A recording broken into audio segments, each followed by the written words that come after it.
Okay, sorry. Okay, we're gonna get ready here. If we can have everyone kind of assemble. And thank you very much. Okay, well, thank you, everyone. Appreciate everyone's patience while we got the technology worked out. With that, we will call the AVA Community Energy Board of Directors meeting for Wednesday, March 19th, 2025 to order.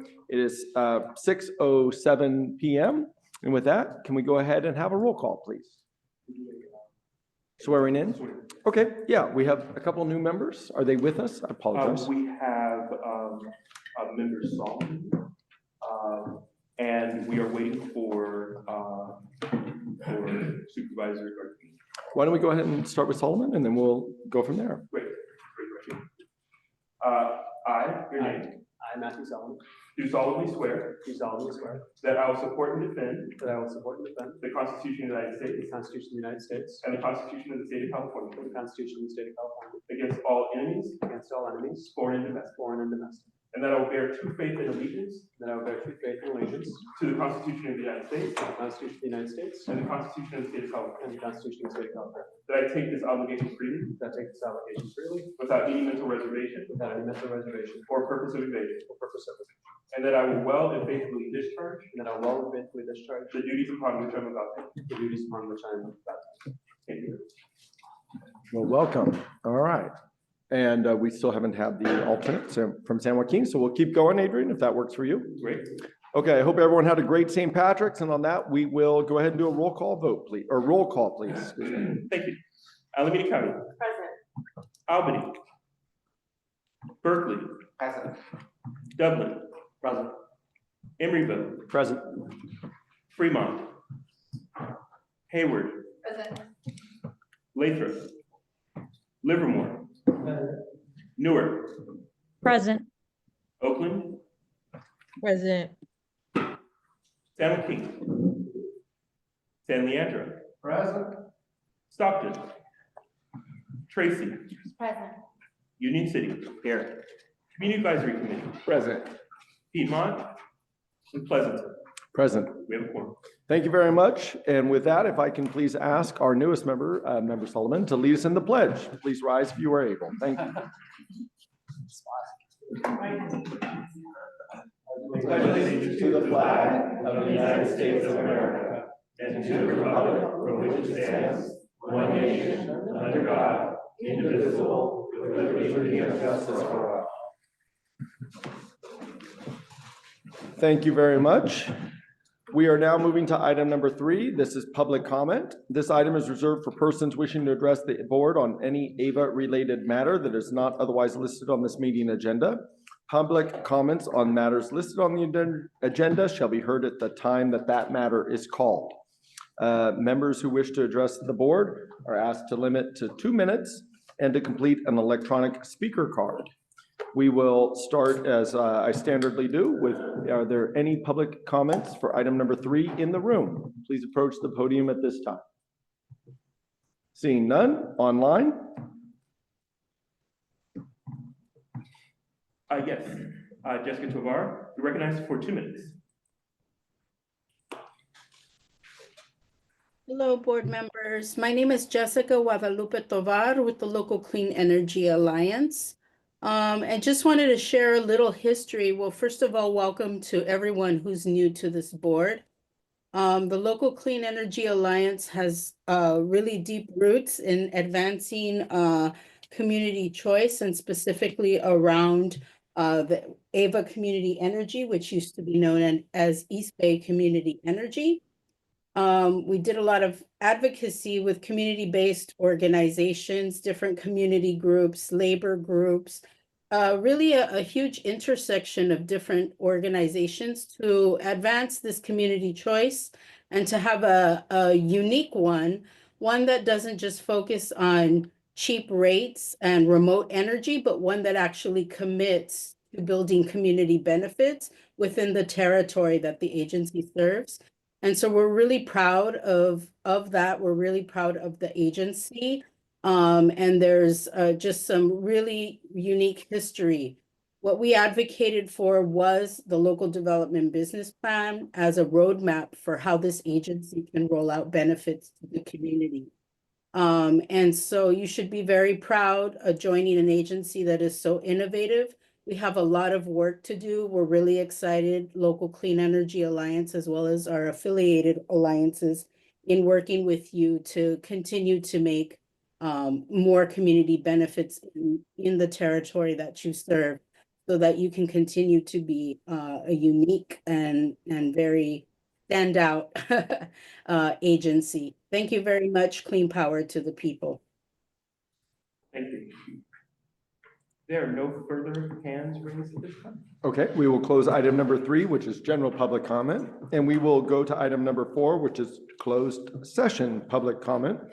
If you would like to speak on item number 4, which relates to the closed session and are in the room, please approach the podium at this time. Seeing none online.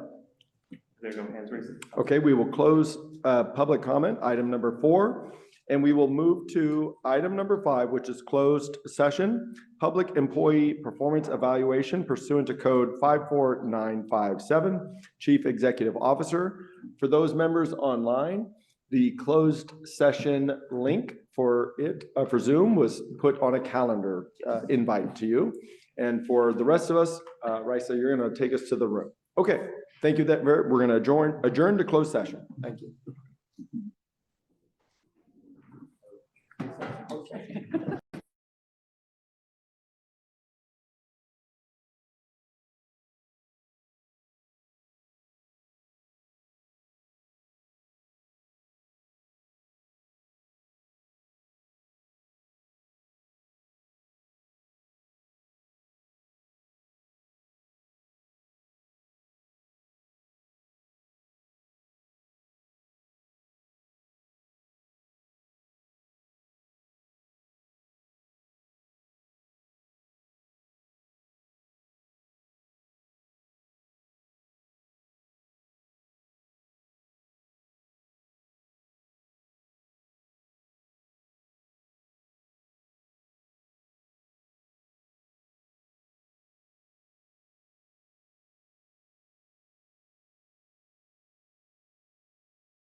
Thank you very much. Okay, we've completed item 5 and moving to item 6, report out of closed session.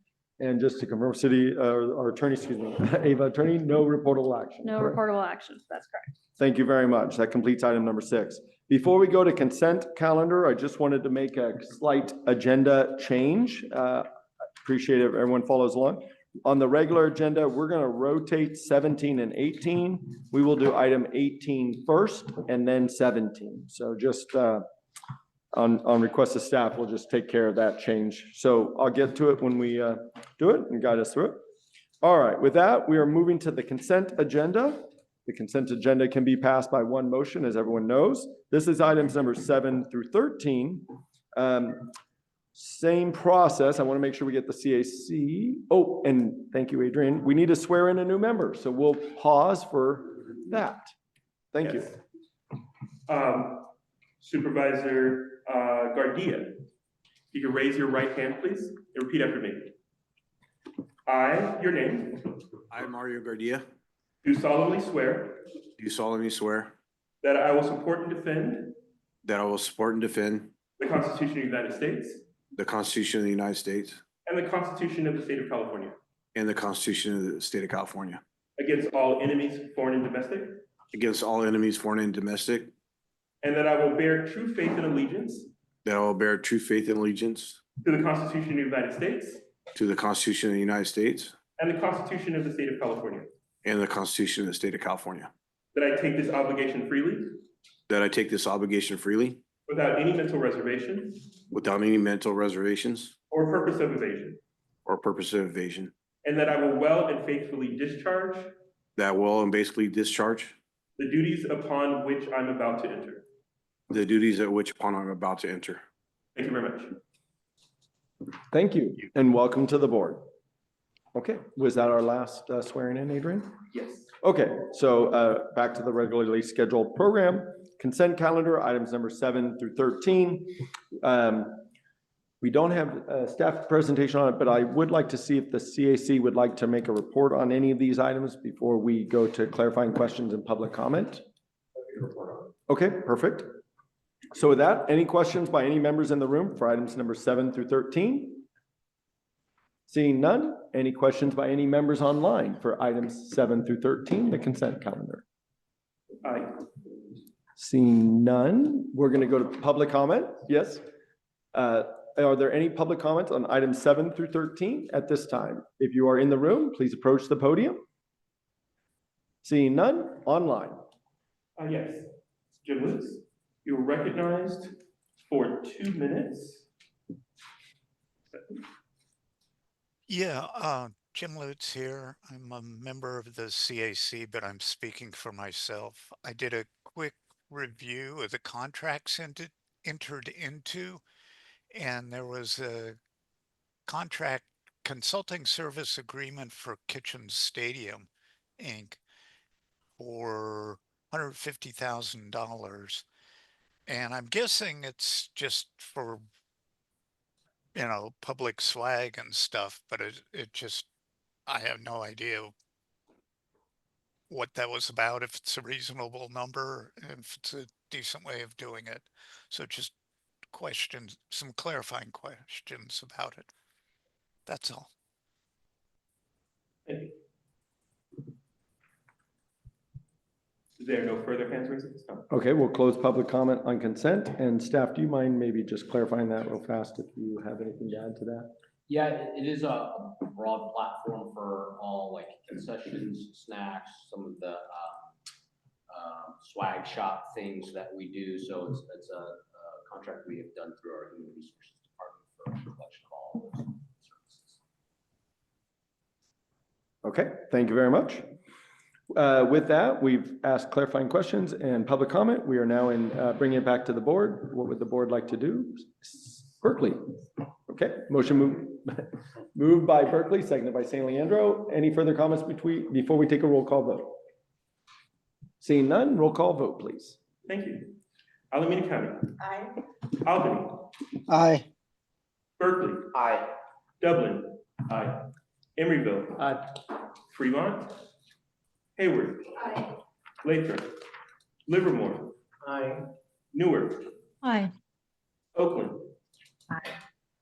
San Joaquin. Sorry. San Joaquin. Come back to San Joaquin. Aye. Well, thank you. Stockton. Tracy. Aye. Union City. Aye. Piedmont. Pleasanton. Aye. The consent calendar is affirmed. Thank you very much. Okay. Oh, it's in the entrance. My apologies. Thank you.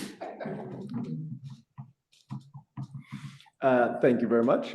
With that, we are moving to the regular agenda. This is now moving to item number 14, the CEO report. Staff?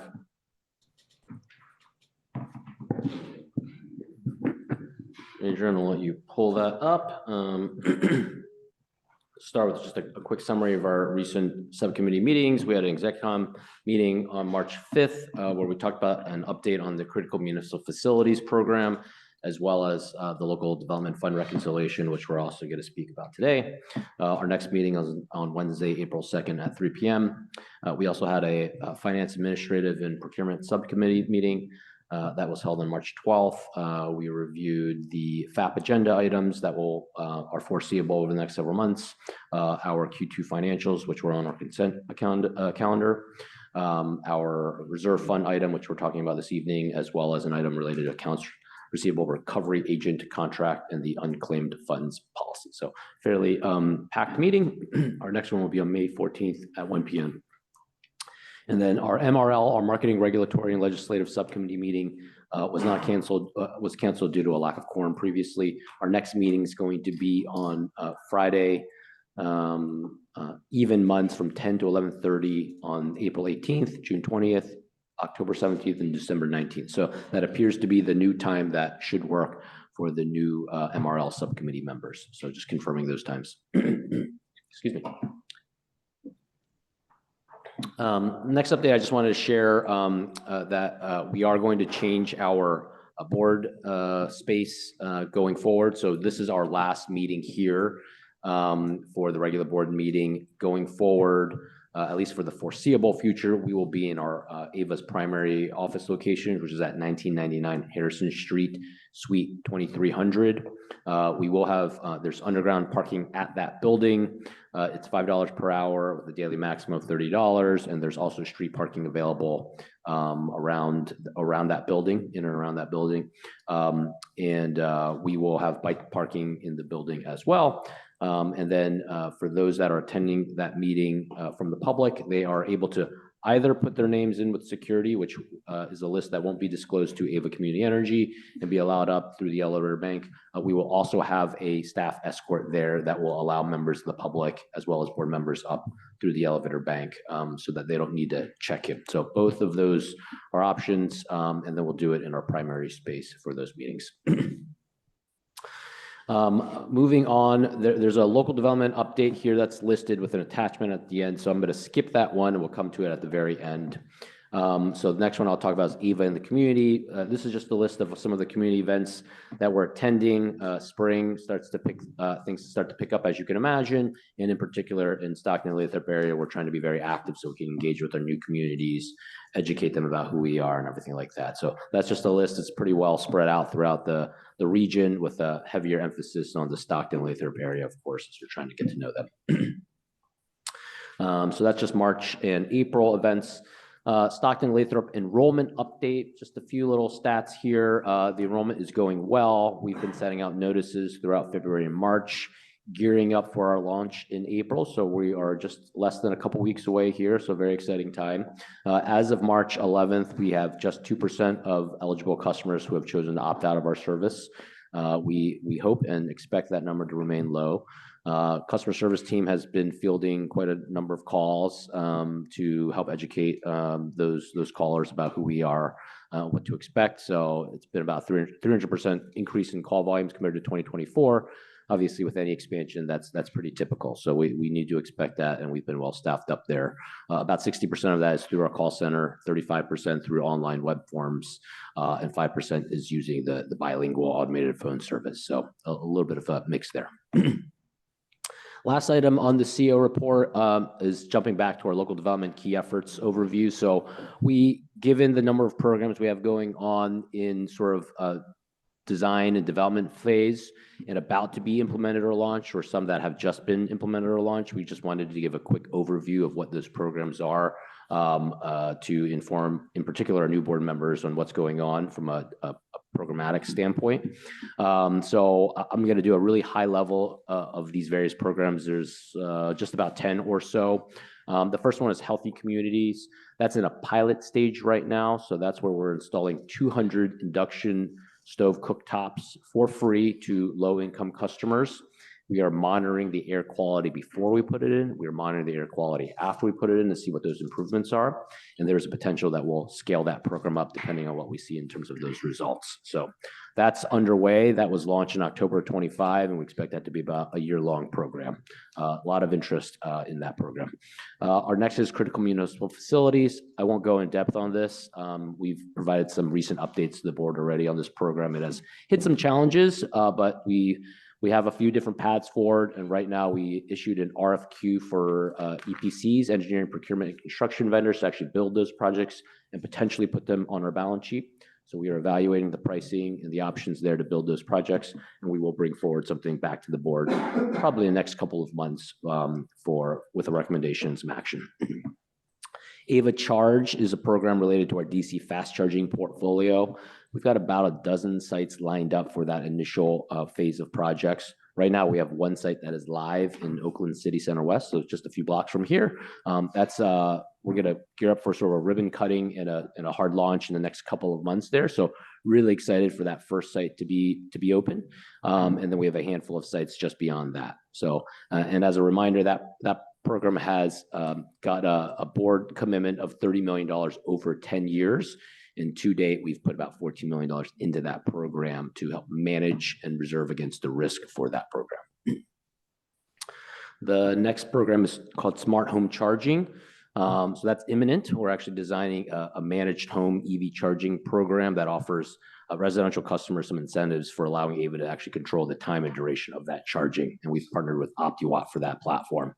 We're launching that program probably in the next week or so, doing final user acceptance testing and such. So really excited for that program. We're slating that to be a 2-year program, and we put about $2.3 million into that. Next one is Ava Bike Electric. That's a big $10 million program where we're doing e-bike incentives. We partnered with Aptim for that program.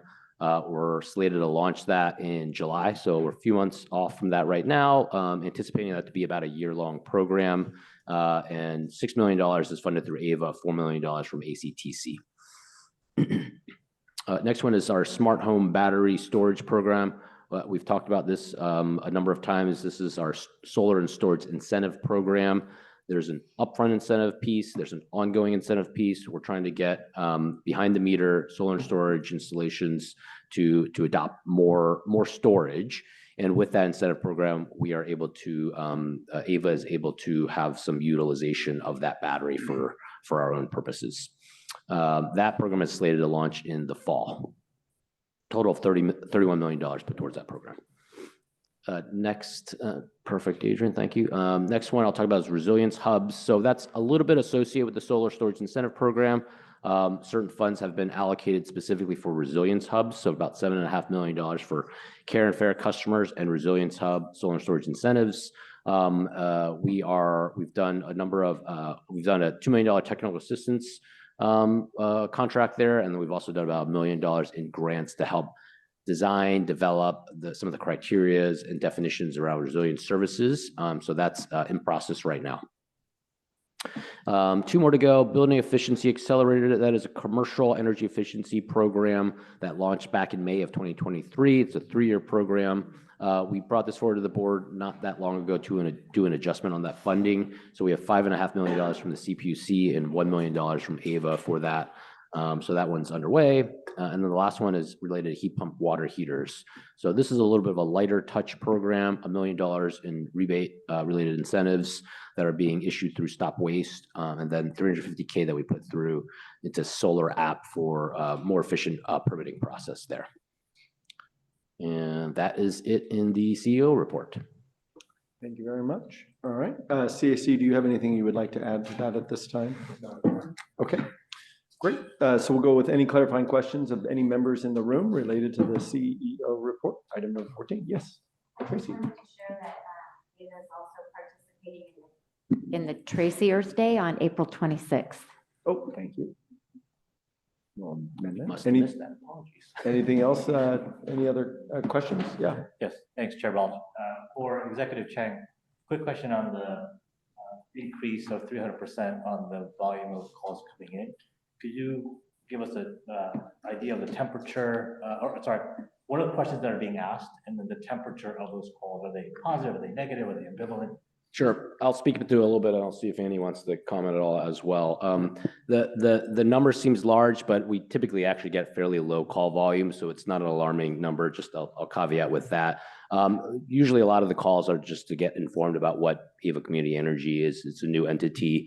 People are really trying to understand what's happening. Some of those calls come in and do ask about what is the option to opt out and maybe actually seeking to do that. And oftentimes our call center reps managed through SMUD are actually pretty good about educating and informing those potential new customers to say it's a 5% discount. This is how we operate. You continue to be a PG&E customer and you will be an Ava customer. So through the education process, we actually save a lot of customers in the process. But it's mixed in terms of education, wanting to understand what the options are. And I'll leave it there unless Annie has anything else to really add to it. No, I don't have anything to add, but I'm not sure if it was in the CEO report, but we're doing like an office hours at a coffee shop as well out in Stockton and Lathrop to be physically available to answer some of these questions. But yes, we have a great call center and the questions have been what we've seen typically for the 2 mass enrollments that we did previously. Just who are you? And then how can I opt out? But as Howard already said, our call center does a great job of explaining the benefits and often, quote unquote, saves those customers and retains them for Ava service. Okay. Yep. Any additional questions by members in the room? Seeing none? Okay. Member online, San Joaquin County, welcome. I just got a quick question. So like you call it RFQs, RFPs that go out for the outside work. Are there PLAs or any type of like situations where we try to reach out to local hire using local vendors? It's kind of questions on how we or how Ava utilizes local vendors. Yeah. Typically, first of all, we rarely put sort of infrastructure projects on our own balance sheet. Oftentimes they're done through a power purchase agreement of some sort where we're looking through another party to actually install that project. And generally speaking, the long-term PPAs that we put in place always have project labor agreements in place. For this unique exception that I was talking about, the Critical Municipal Facilities Program, it's a fairly small scale program, probably about 1 megawatt or so of an aggregate of solar and storage projects. In this case, we're also focused on a minimum for prevailing wage, but also focused on union jobs for it. So that is part of the process. It's not part of the formal RFQ process itself. It'll be part of the RFP process when we actually put out the portfolio bids forward to see, which respondents actually put forward a proposal for us to evaluate. Thank you. Okay. Any additional questions by any members? Oh, you have to go that way. Yeah. Sorry. Oh, sorry. We're going to have to share it. I just want to commend you on the amazing outreach that's being done by Ava, but I did notice on certain dates, there's more than one event occurring. So I'm just curious, how do you manage that staffing wise? Do we have interns? Okay, so we did add a hire to the team in the last, I'd say, 6 months, someone who does reside in Stockton. And so our Stockton events are largely staffed by, his name is Hector. He's a Stockton resident and he's been doing a great job. So we did expand our staffing. Okay, that's great to hear. And then I don't think you shared this, but I think it's really important to highlight that Ava Community Energy earns Great Place to Work certification 2nd year in a row. We got that press release on Tuesday. It feels like days ago and it was just yesterday, but congratulations. This is very exciting and a testament to your leadership and just the positive culture and working environment you have here. So thank you for that. Congratulations. Congratulations. All right. Any further questions? Oh, yes, Oakland, questions? Excellent. Thank you so much for sharing out. I did have a quick question about some of these like amazing programs that are being offered that the community can take advantage of.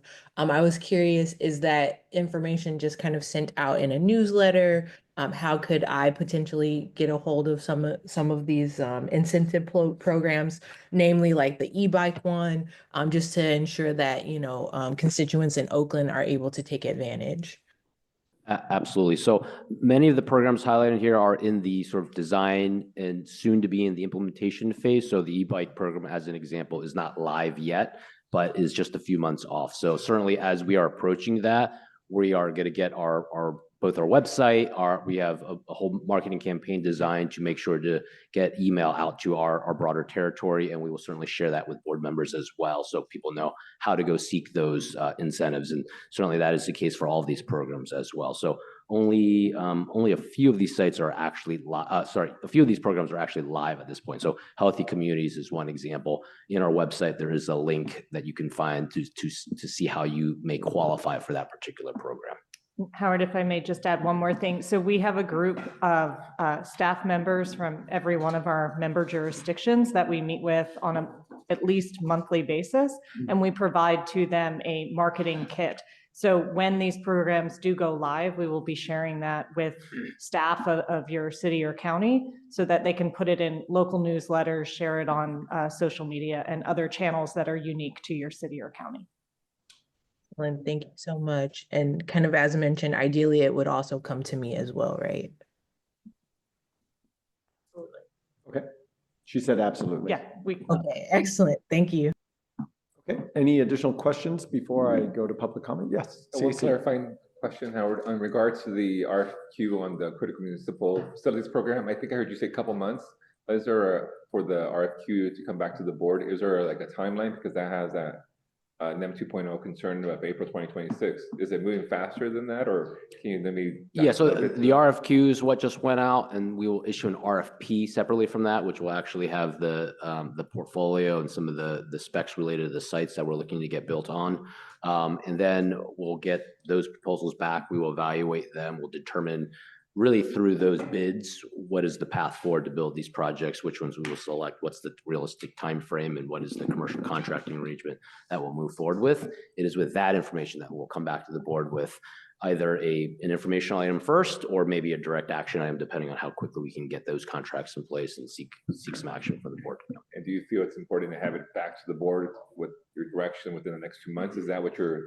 I mean, we want to move as quickly as possible. Basically, the clock is ticking on those projects, with the deadline being just a little over a year from now. So we're going to move basically as quickly as we can. If we can do it in a month, we'll do it in a month. I think more realistically, it's going to be about 2 months. We may bring something in the interim, more for just a status update on how things are progressing. Thank you. Okay.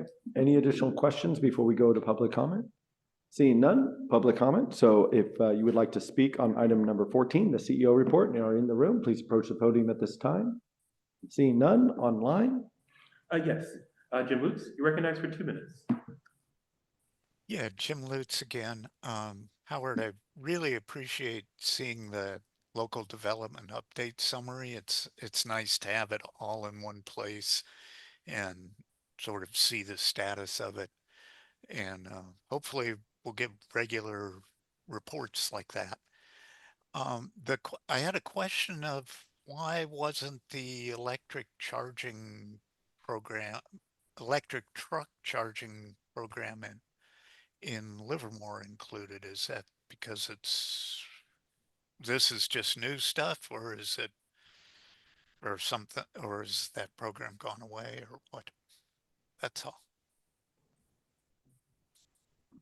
Okay. No further hands raised at this time. We'll close public comment, bring it back. Staff, did you have an addition to add to that? Sure. These programs are really oriented towards direct customers. So a program like that is really through that. What he's referring to is there's a medium duty, heavy duty loan for electric charging infrastructure station. So it's less consumer oriented, and it's a little further off. So we just did not include it in this list. Okay, thank you very much. Okay, with that, bring it back to the board. Are there any comments related to item 14 at this time? Alameda County. Thank you. And I apologize, Chair. I made a comment rather than just sticking to questions. Sorry about that. No So worries. I guess now I do have a comment rather than a question. With respect to the electric bikes, I'm really excited we're doing it. I just want to share just for kind of situational awareness.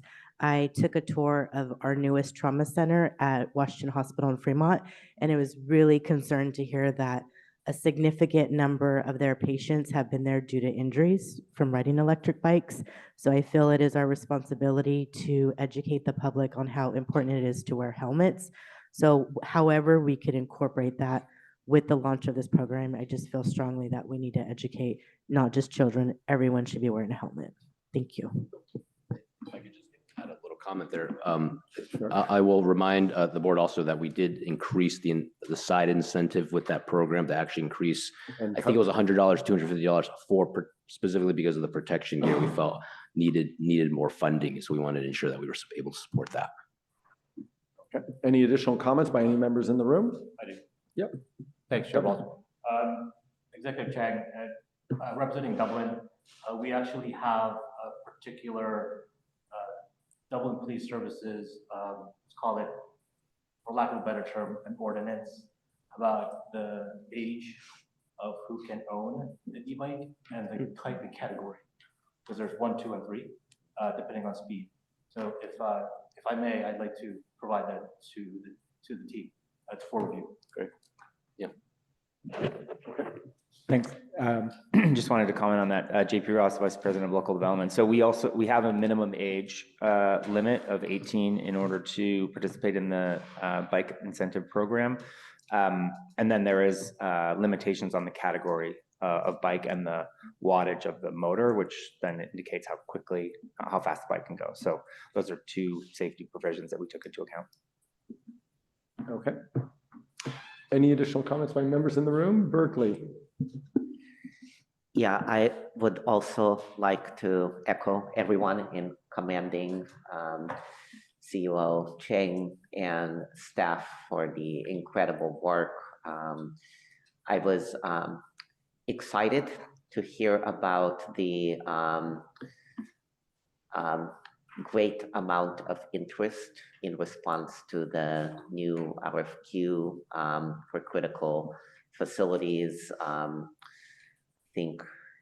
I mean, for those who were here last month, we talked extensively about just the concerns around making sure we make the NEM 2 timeline. And so I'm very much looking forward to how that's going to shake out and look forward to future updates. Thank you. Any additional comments by members in the room? Okay, any comments by members online at this time? Seeing none, we'll close item number 14. We're rapidly on pace and proceed to item 15. So the CAC report, please. Thank you very much, Chair. The advisory committee met on Monday, March 17th at 6 p.m. and approximately 6:40, we had a little earthquake. It was okay though. We all were just fine on the 24th floor of the new building. So like, oh, okay, welcome. So we covered just a public comment, minutes, and then we talked about the 2 items, SB 540 support letter and the local development fund reconciliation items that will be discussed later this evening. And then we had our ad hoc committee update. We'll have comments. I'll share comments from those 2 items earlier, but our ad hoc committee meetings are occurring around energy affordability and that local development business plan, some ideas there. That first committee on energy affordability really wants to focus on AVA and this board to maybe do a better job for clean energy and lower costs, and then partnering with the cities who do so, and really ensuring that PG costs and those generation is more transparent, and cities are supported with purchasing opportunities to buy electricity and programs. So really looking to understand this subcommittee or ad hoc committee to really focus in on affordability, and they'll be doing a presentation in the subsequent months to the CAC to really bring it forth here and get some recommendations, support to get staff support as well. And then from the LDVP, they're really with Jim Lutz, who's been our public speaker a couple of times. he's really leading that committee to source ideas from the community, who to talk to, past community members, and discuss what are the things we can set up in goals, inviting that local clean power organization, other entities in the past, new resources, and opinions on adding and enhancing that plan, such as those costs of transmissions and generation. Evaluating that, how are they being charged appropriately or not, and they're reviewed in the subsequent meetings. And the final thing in talking about CalCCA, the CAC recommends that at least one member from that body is able to also be on par to attend with the board members and be able to share those best practices, have those learnings, and be able to present and work with the board so they're more on par about what you are discussing at CalCCA. So the CAC requests that one member from that body be able to attend, such as on par in future opportunities to be a member and be able to attend that session there for the opportunity to learn. That's it for now. Okay. Any questions of the CAC report by members in the room at this time? Any questions of the CAC report by any members online? Seeing none, we'll open it up for public comment. If any member of the public would like to talk about item number 15, the CAC, please approach the podium if you're in the room or online. There are no hands raised. Closing public comment, bringing it back to the members for comment. Any comment on the CAC report from members in the room, item number 15? Seeing none. Any comment by any members online related to the CAC, item number 15? Seeing none, I'll just add for the request made by CAC, if that could be emailed or brought before the executive committee maybe, so we could hear it more fully, because I think I know what was asked, but I might have missed it. No, I think they want to participate as well, at least one member from that body to be able to attend, learn, and bring that back to the CAC. More of the learnings on par with the board members who have the opportunity to do so. Aren't they? Well, so their meetings open to the public anyway, so they could attend. They could, but they would have to pay their own out-of-pocket expenses. So they're looking to be sponsored. Yeah, that's exactly what I thought. So now I want to have it come to CAC, so or excuse me, exec committee, so I can make sure I understand it more fully. I'll write it up and send it over to staff. So Perfect. Or staff can. Thank you very much. Just to make sure we understand fully. Okay. And not necessarily myself, but that just came from the body. Yeah, no.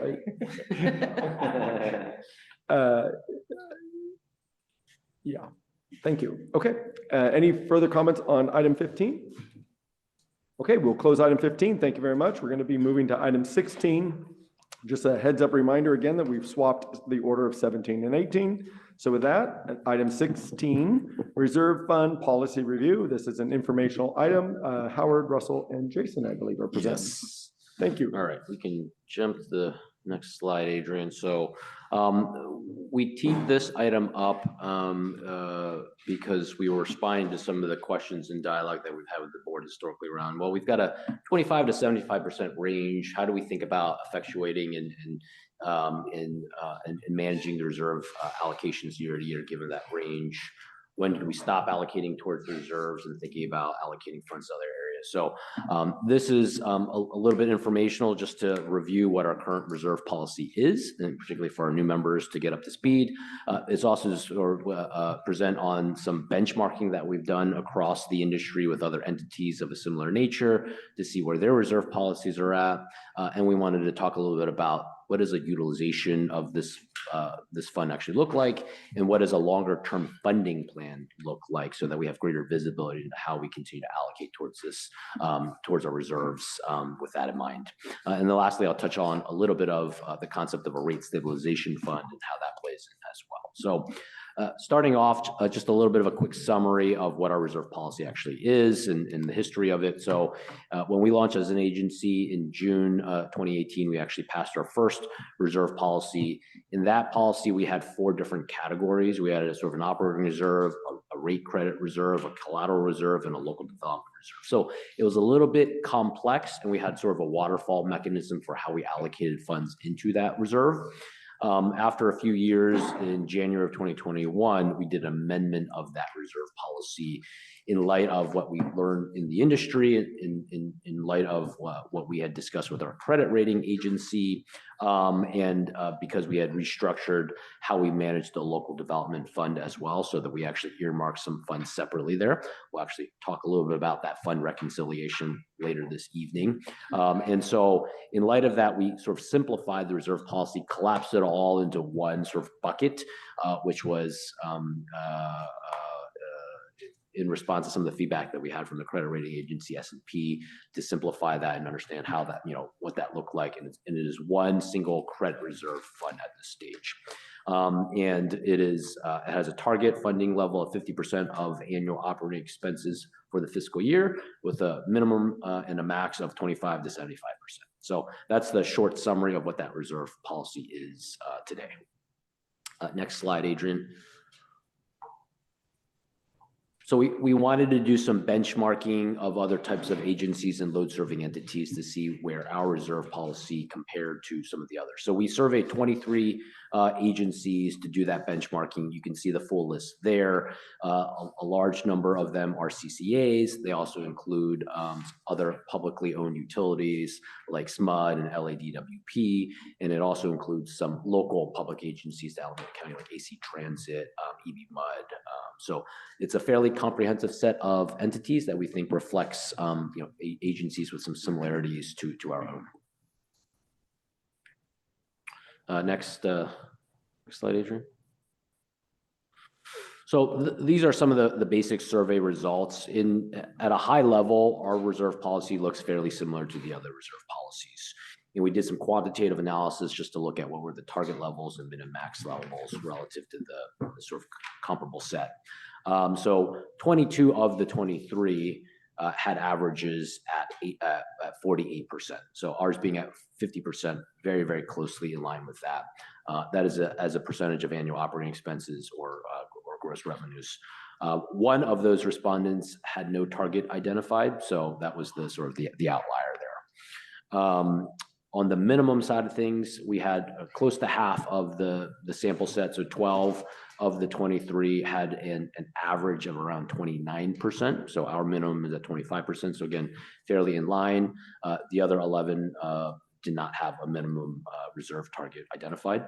And then on the maximum side of things, 10 of the entities had an average of 73%. So again, our max is 95%, very much so in line with that. 13 of those entities did not have a maximum reserve target identified. More than half of the entities funded the reserves from net revenues. 2 of them funded them from gross revenues, and the rest didn't specify a specific funding mechanism.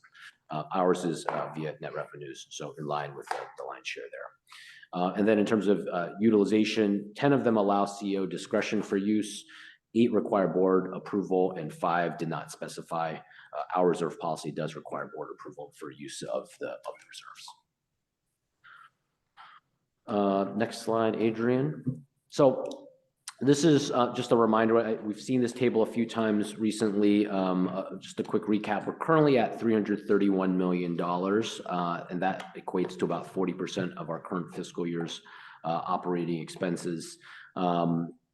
If we are able to allocate in line with our current forecast, we would add about $66 million to that, so approach that $400 million level. However, as we all know, we are expanding our service territory to Stockton, Lathrop, and unincorporated San Joaquin County. So as you look forward at our operating expenses, they are increasing year over year. And so our actual percent coverage is going to come down a little bit to 37% is the projection right now. So still a healthy level, but not quite hitting that 50% target level that we're seeking. Right now, the annual operating expenses at around $1.1 million identified there only has a portion of Stockton and Lathrop actually being served for the fiscal year. So when you add in Stockton and Lathrop for a full year and you add in San Joaquin County for the full year, we're going to approach closer to about $1.2 billion, at least according to today's sort of energy prices. I think that's it for that. We can go to the next slide, Adrian. So let's talk a little about funding plan. I think one of the things that we wanted to discuss here tonight and perhaps gather a little bit of feedback is thinking about a longer term funding plan. So right now, we are going to build a few different scenarios that we will represent to the board in the coming months related to a funding plan that probably looks at the 5 to 10-year time frame. So if you assume that we have total annual operating expenses of about $1.2 billion, of course, as we project that out into the future, we're going to put in place some assumptions around load growth, inflation, things of that nature to sort of most likely flex that number a little bit. But the base case is about $1.2 billion. And if your target is 50% of operating expenditures in reserves, that means we're going to need to be about $600 million. We are currently at $330 million with some visibility of approaching that $400 million mark. So we are about $200 million shy of our target, if you assume that 50% target level. So $200 million, if you divide that out over 5 years, 10 years, maybe something in between, that starts to give you a sense of how much we would need to allocate towards our reserves annually in order to hit our target levels, assuming no other major volatility enters the picture. So, if you're looking at a 10-year target, you're going to be putting $20 to $25 million annually. If it's a 5-year target, $40 to $50 million annually. And of course, you could do something a little bit more aggressive than that in the 3 to 6 year time frame. We will model out a few of those different scenarios, a few different load scenarios, and present that in future discussions.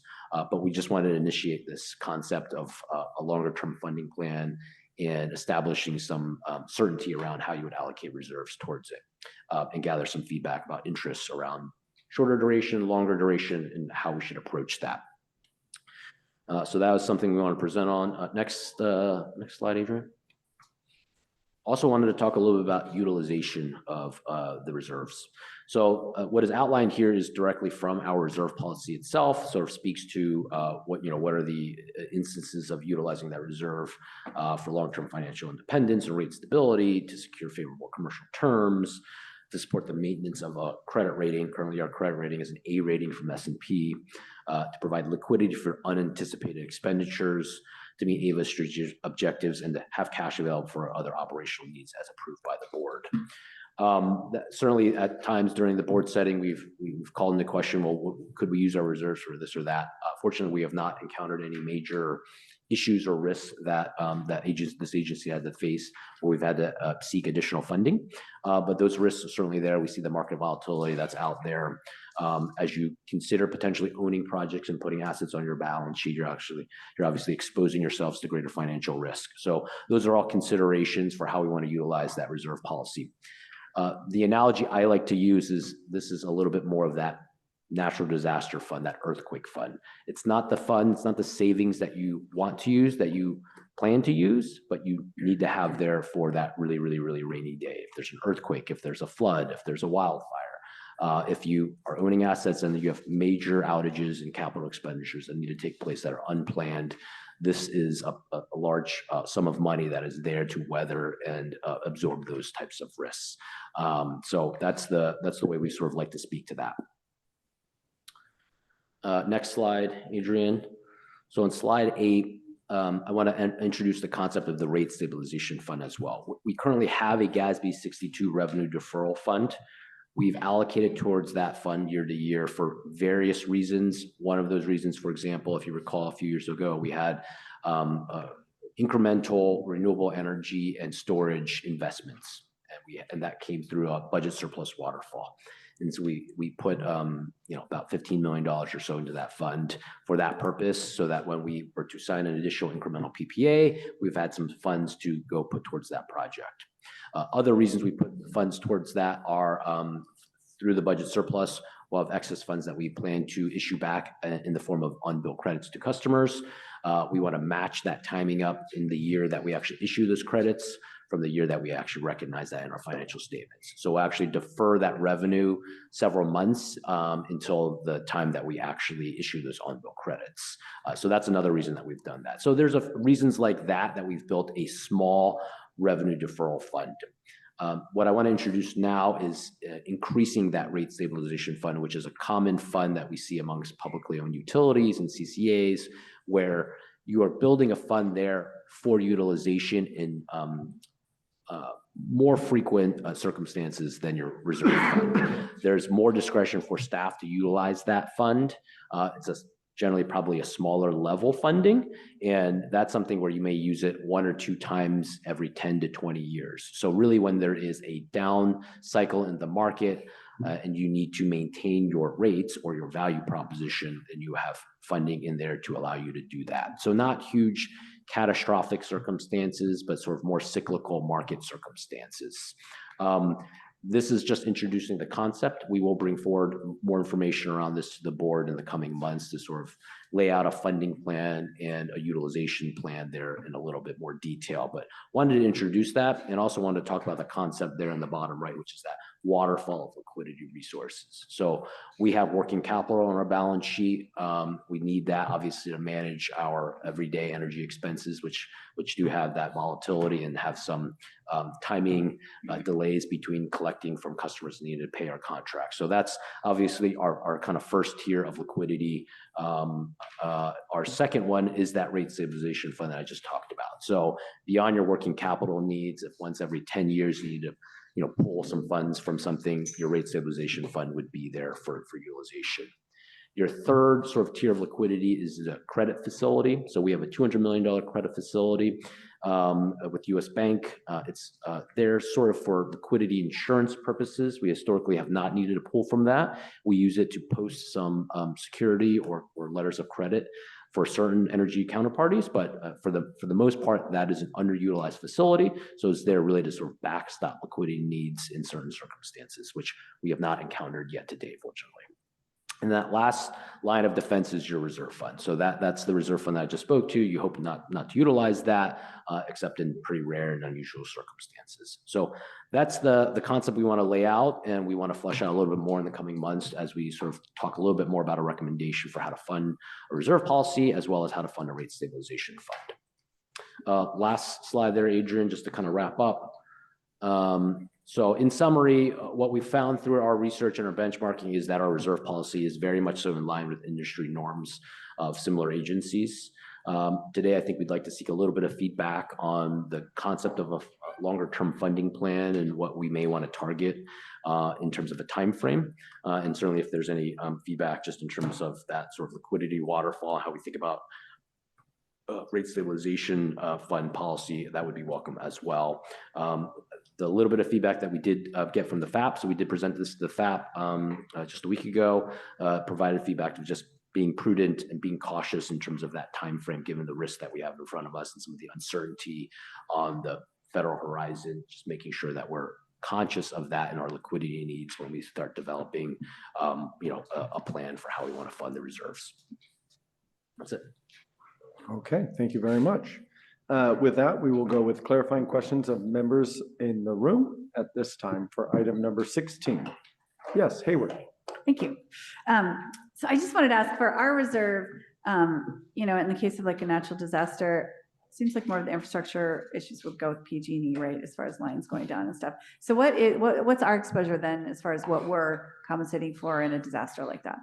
Well, today it's energy market volatility, whether that's brown power, whether that's rec procurements, whether that's RA. That's the lion's share of that risk, is that type of market volatility that we have faced, though we have managed it and not need to tap into any reserves, of course. I did sort of refer to a scenario where we do potentially put assets on our balance sheet. And so that is, obviously, those are longer term strategic decisions that we have not made yet to say we want to own assets, but that is a concept that I have mentioned at times to say that that is something that we would certainly want to seriously consider. And in those circumstances, I think you may have some larger exposure to risk if you had a big project outage where you're planning to have power supplied from that. And at that point, I said we'd look at like increasing the reserve for that scenario. Potentially, yeah, Okay. that's correct. And then on the rate stabilization fund, so do we need to then balance that if we're talking about how long we want to take to fully fund the reserve, if we're also going to be funding the rate stabilization fund?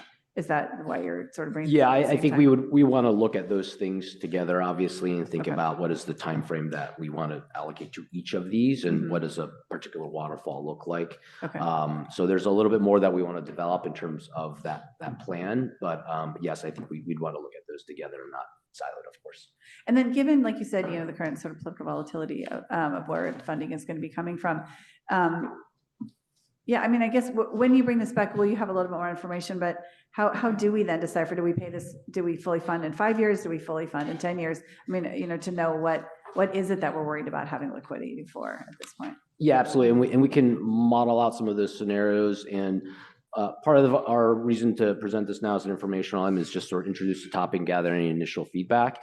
And I anticipate the next time we present this will be just on the just ahead of the budget process, because I think when we talk about the budget forecast, that will better illustrate what the choices are and what that looks like in terms of allocating towards reserves, rate stabilization, increasing our value proposition, and things like that nature. And we can then play around with those types of those decisions.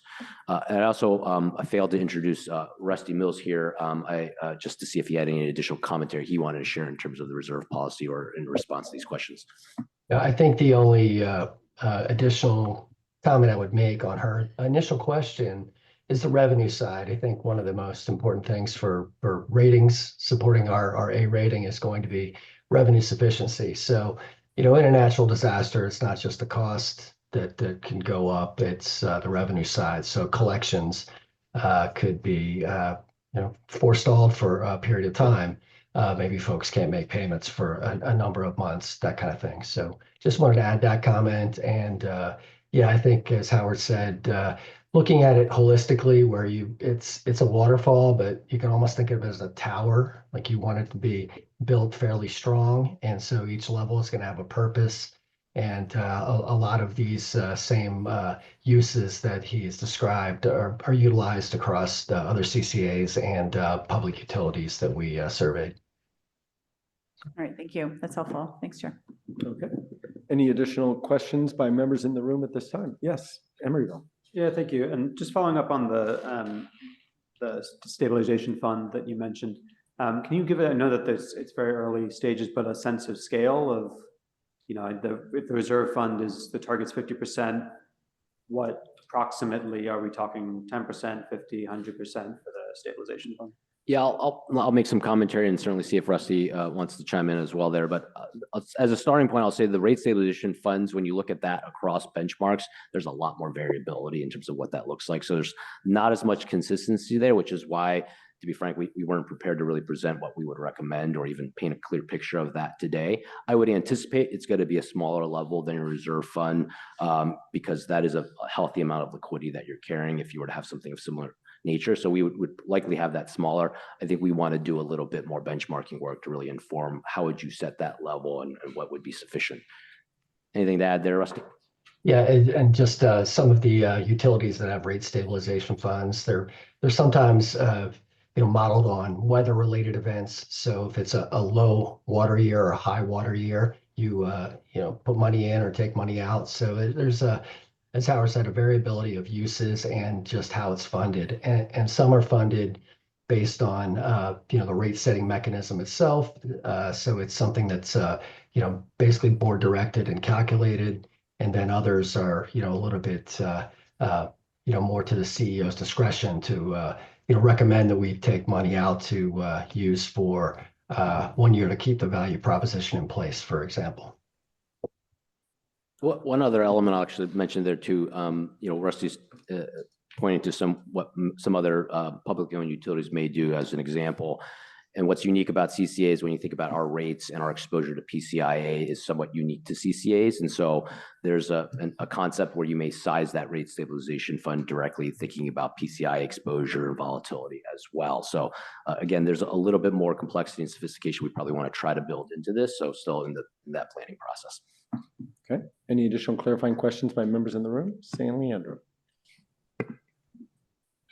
Is there a reason that we included utilities with assets in this analysis? We have utilities with pipes and wires and all that kind of stuff, but we don't have any of that. So tell me about how we thought about that. Well, I think we wanted to just have a bigger sample set. We could have just focused on CCAs, and obviously that's a very like-for-like agency. We wanted to make sure we were thinking more broadly than that, in particular with this audience, to consider what other local agencies are doing to be informed by that, and also with publicly owned utilities, SMUD, LADWP, they're large publicly owned utilities, large load serving entities. we are entertaining the concept of owning assets, so wanted to make sure we were a little bit more robust in the sampling. I don't want, I want to comment, but I'll save my comment. Oh, that'll be a comment. Is there, so to be really, really clear, so our S&P rating is A, literally A, not double A. Single A, correct. Single A. Single A. Do they have plus or minus? They do, yeah. And which one are we? We are just single A. In the middle. That's perfect. This is, I'll try to keep it not to be a comment. When we were thinking about if we've met our reserve target, just our liquidity target, do we include that 200 million with the 400? Because 200 plus 400 is 600. Yeah. Which is what you're trying to get to. So I'm just trying to think about how you thought about that. The 50% reserve target is a reserve target. So we don't include the $200 million credit facility because it's not a reserve. It's not cash on our balance sheet. So that's the short answer there. We do account for that as we look at liquidity metrics, cash on hand, adjusted cash on hand. So absolutely account for that. Part of our A rating with S&P, they look at reserves, they look at cash on hand, they look at adjusted cash on hand, days cash on hand. So they look across the spectrum there to account for that in different ways. Thank you. Okay. Any additional questions by members in the room at this time? Seeing none, any clarifying questions by members online at this time? Seeing none, we'll go to public comment on this item. So this is item number 16, reserve fund policy. If you'd like to speak on this item, please approach the podium at this time. Seeing none, online? Yes, Jessica Tovar, recognized for 2 minutes. Hello, board members. This is Jessica Guadalupe Tovar with the Local Clean Energy Alliance. Also People's Clean Power Alliance. I wanted to kind of highlight and encourage you as the board members to really think about, how do we actually diversify our portfolio, knowing very well that the market is very volatile. Our bills always go up. They never go down. How do we, really think about doing local investments so that we're producing clean energy at a local level within our communities, and also increasing our energy resilience so that we can keep the power on in the face of whatever crisis, climate impact, or even power shutoffs instituted by the corporate utility PG&E. So I really want to encourage that, because a lot of the surpluses have gone to, increasing the reserves, have gone to, on-bill credits. And time again, we've come here with really encouraging this agency to really do more for localizing our energy production, as well as all the other programs that encompass energy needs, like energy efficiency, the fuel switching to electrification, putting money into our community, grants programs. All of this is how you actually do energy right, so that it works for our communities by creating clean energy jobs, reducing local pollution. And so I really want to encourage that. I think there's an opportunity here. This agency is healthy. And I look forward to working with you to think through how we can do that. It's time to take the next step forward. Clean power to the people. Thank you. Thank you. There are no further hands raised at this time. Okay, we will close public comment on item 16 and bring it back to the board for comments or deliberations. Did CAC have any comments on this item? Okay, so with that, comments by members in the room? Yes, Union City. Yeah, I mentioned this during the finance committee meeting, but just that I think one of the cons that was mentioned for if we set aside a specific amount to the reserve for the next 5 or 10 years, somewhere between, was just that then we potentially put the value proposition at risk, currently 5%, right? And so one point of feedback I had was just if we could prioritize that in the waterfall, right? First, maintain the current value proposition, and then if there's something left over, you proceed to the reserve contribution according to a set amount to try to pay it off in a certain amount of time.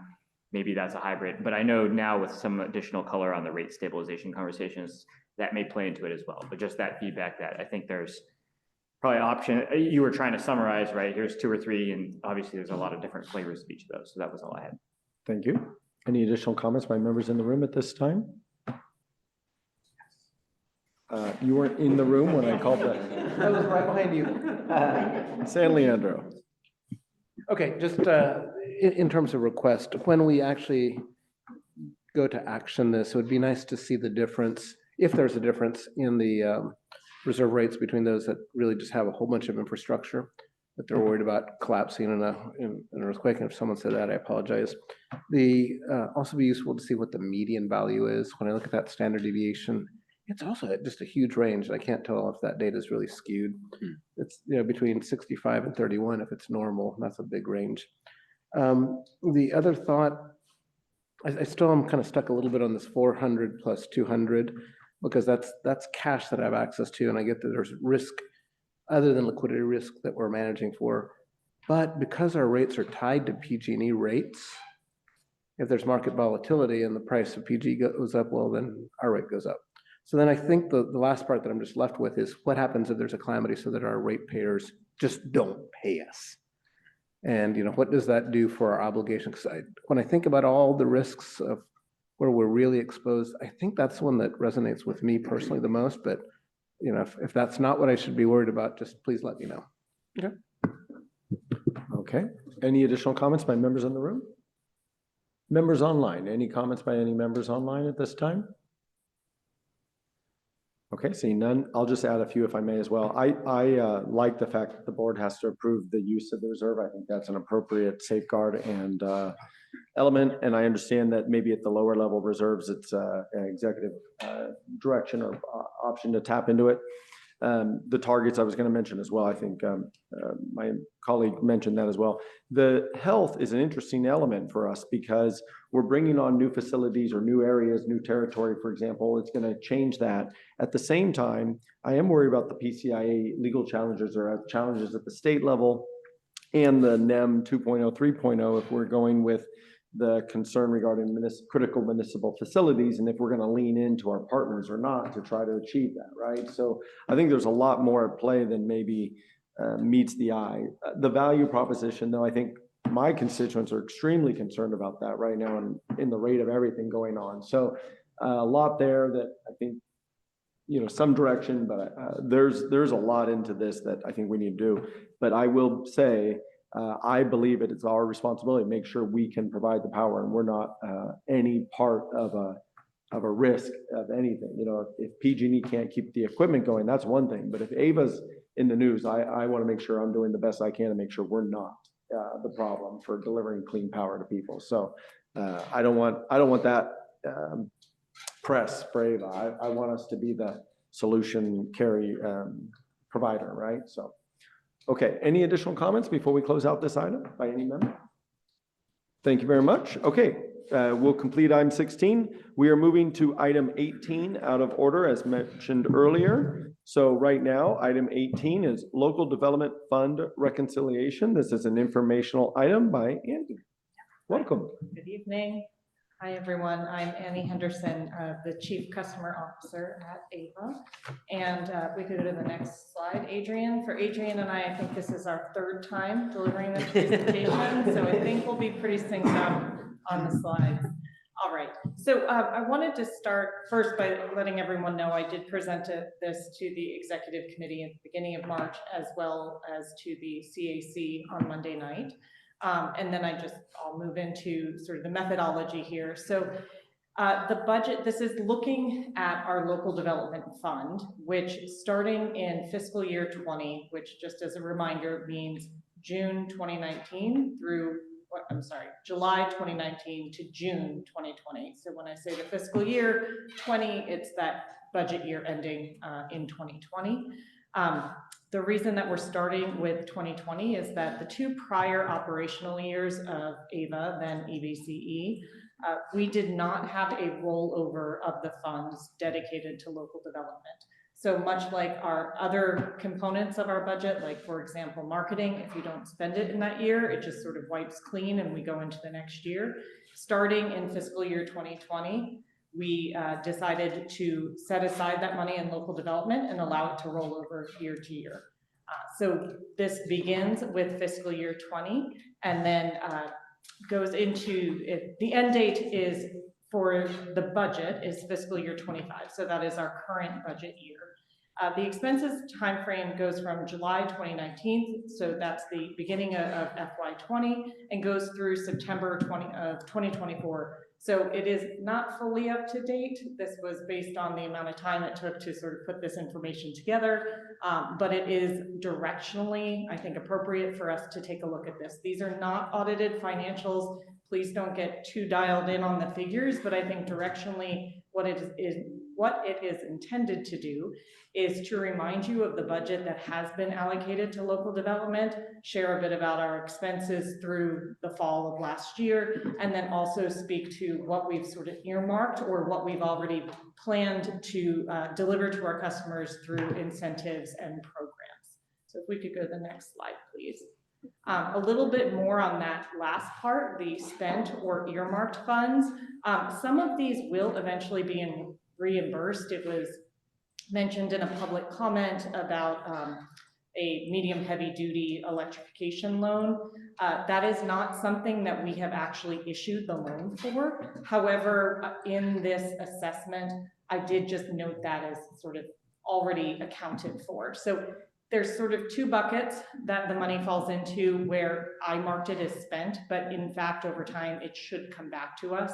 So one bucket is anything that is reimbursable through the CPUC.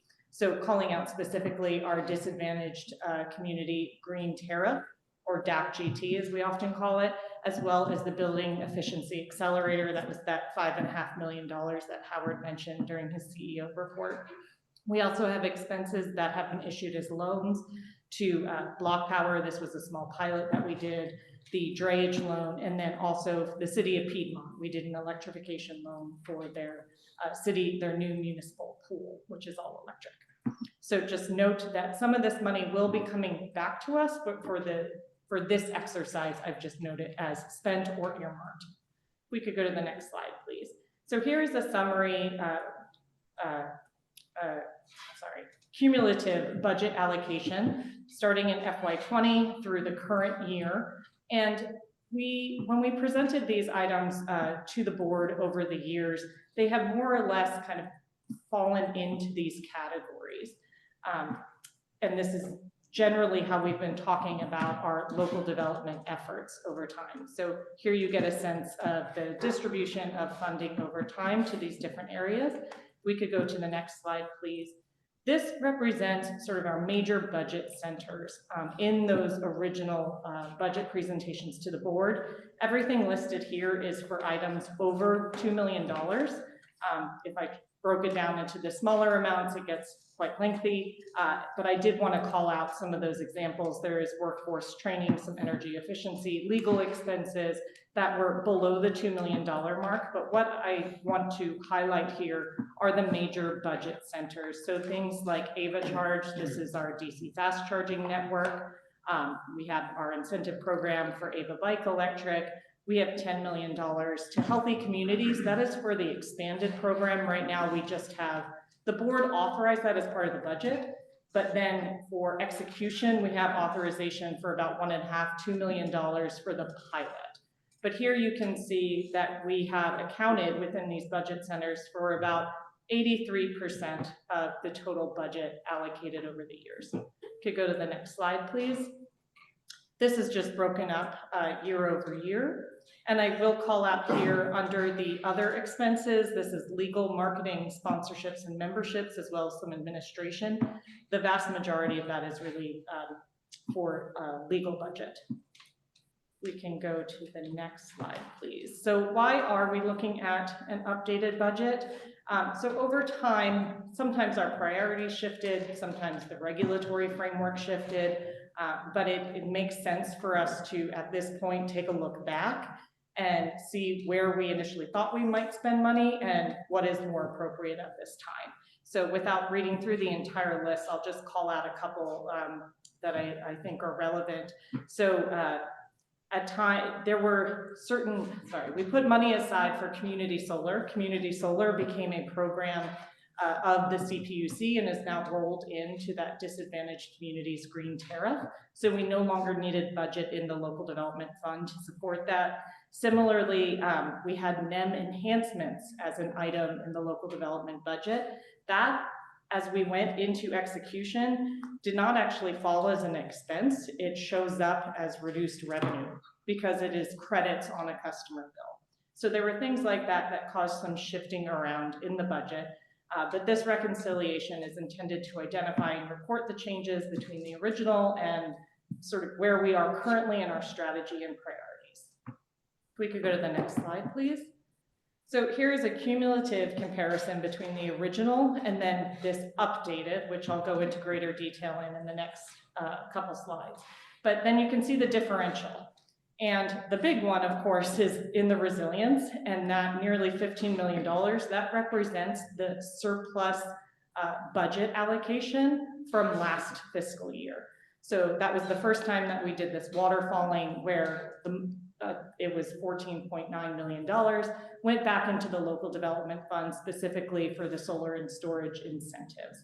The other major shift you can see from building electrification into grants, and that was because we had presented to the board a workforce training program under building electrification. A lot of our workforce training programs are now being delivered through grants. So that money was moved into a different category. We can go to the next slide, please. So here is just a bit more detail, and that is very difficult to read from back here. But just saying, when we looked at moving funds from one category to the other, how those things were shifted around. But I think I just verbally highlighted the main points to hit. So if we could go to the next slide, please. So in this updated budget, where are the major budget centers? It should look fairly similar to where they were before. In this representation, it is 87% of the total budget represented. We could go to the next slide, please. Here's just the same view now with the updated budget if you wanted to do a side-by-side comparison. And then next slide, please, is the original budget. In some cases, we have not, as of yet, sort of reprogrammed the funding. And so I wanted to call out some of those line items and the categories. They roll up primarily into transportation and building electrification. You can see this totals close to $10 million. And if we can go to the next slide, you can see this is the first time I'm presenting the expenses. So we've spent just over $17.5 million since we started this local development fund, but we've earmarked around $77.5 million. We did have some overage there, you can see in the other category, and that's largely due to legal expenses, launching a DC fast charging network, developing a PPA to be back-to-back from a developer in our cities, takes a lot of lawyers. And so that ends up with about $9.5 million in that variance column. And so on the next slide, I just want to speak quickly to the earmarked funds. So this is trying to provide a view to our board and the public about where those sort of programmed funds lie. So these are things where we have either made a commitment, like to Cal EVIP, which was a program to support municipal vehicle electrification. So we've made a commitment to that. All of those funds have not yet been distributed because you need to have eligible projects. And then similarly down the list. And so as you can see, that accounts for $77 million in our earmarked funds. And if we can go to the last slide, try to move very quickly. I moved very quickly because this is really intended to give you a directional idea about where we are in our spending. We will, of course, come back to the board as part of our standard fiscal year budget presentation. As part of that, we will make a proposal about that roughly $9.5 million. It will be a slightly different number once we incorporate expenses to date, but that'll be part of our consideration as we bring forward the next fiscal year's budget proposal for local development. And then similarly, we will be bringing something forward to talk about what is the sort of future vision and needs under local development and therefore the local development fund. And that is the Okay. Thank you very much for that very good presentation. With that, we will go to clarifying questions by members at this time. So are there any clarifying questions by members in the room at this time? Yes, Berkeley. Thank you so much for the presentation. Just had a question on the DAC GT expenses eligible for reimbursement. Given the changing regulatory landscape at the state level for community solar in general, including DAC GT, how do you see, or I guess, where do you see this program in the future? Do you see us as still continuing to potentially encumber expenses, or has the program changed to the extent that we may perhaps be reevaluating as an agency how we actually participate in such a program? Sure.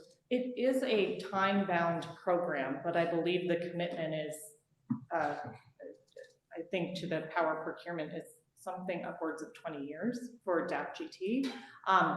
I am not aware of any major regulatory changes that impact the DAC GT funding. What we have seen is that our capacity has been expanded. So they've given us further volumetric allocation due to our new service territories, and we're looking at ways to maximize that to the extent possible because of the additional 20% discount that DAC GT offers customers with renewable resources. And so we just, I think last month, started construction on our first contracted DAC GT project in Oakland. This is a series of 5 projects that we presented before, done with a partner named Prologis. And we are actively working on an RFO for new solicitations for this expanded DAC GT capacity. So far, I think we are moving ahead because we see it as being very beneficial to our customers, offering this significant discount while also developing new renewable resources within our service territory. That's great to hear. And cost recovery. So that's very helpful. Okay. Any other clarifying questions? Okay. Yeah, Hayward. Thanks. On the thank you, because I understand, like, with the changing landscape and different grants available, I appreciate how creative you're being and pivoting, when we need to and all that. So it was really interesting to see like the changes along the way. On the critical municipal facilities, I know we've changed that program and we're hoping to meet the deadlines with this. If we aren't, will that money just now roll over? If that doesn't work out, we're not able to, get these projects online by 2026. So the funds that we have allocated have been for a lot of the pre-development work. So some of that investment will come back to us with the ongoing payments towards the power purchase agreement with the cities, should we be successful in getting these installations done. But we have been speaking internally quite extensively about what is the best use of these funds and how can we make that sort of use them in a way that is beneficial to ratepayers and to our municipal members and partners. So one idea that we had there was sort of like a contingency fund that was part of the original structure. And we're looking to, rather than having to basically collect a percentage from our municipal partners to cover any potential contingencies, use the already allocated budget as that backstop. Okay. So we're not having to collect it from our municipal partners. Okay, thanks. Yeah, like the creativity. Thank you. Okay. Any additional questions by members in the room at this time? All right. Any technical or clarifying questions by members online at this time? For item 18? Seeing none, we will go to public comment. If there's any member in the public that would like to address the board on item 18, Local Development Fund Reconciliation, please approach the podium at this time. Seeing none, online. Jessica Tovar, you're recognized for 2 minutes. Hello, board members. Jessica Guadalupe Tovar again, Local Clean Energy Alliance. What to do with $9.5 million of local development money? Well, I have several ideas coming directly from community organizations within both Alameda and San Joaquin County. There's a huge emphasis on adding solar and battery storage that's islandable, which would function during a power outage or during a crisis that would impact our energy access. And this is something that's very much needed in some of the poorest communities. Think about renters who can't afford, a home that they can solarize, who don't have upfront capital, but could use energy resilience and reducing pollution in their communities.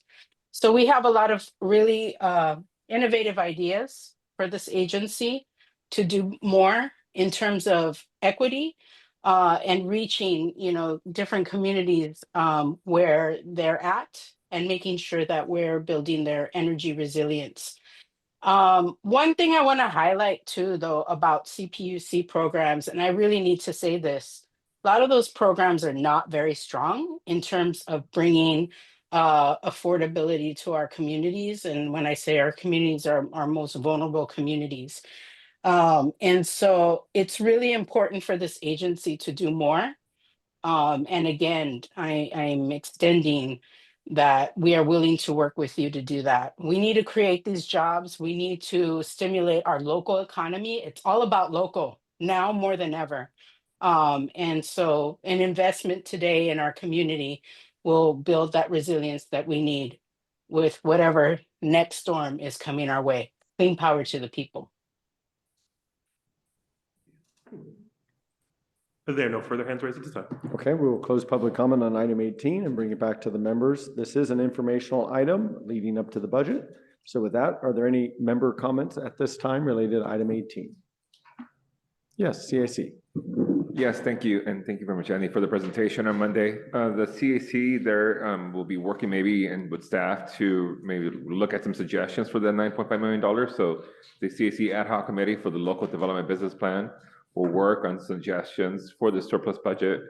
I know that Jessica also spoke about the frustration that we have over $1 billion revenue, and she was arguing for more resources to go back into energy resilience regarding power outages and wildfires, more community-oriented and resilient work. So I want to lift her comments for Monday, but the ad hoc committee will be looking to collaborate with staff and support recommendations, suggestions around that $9.5 million.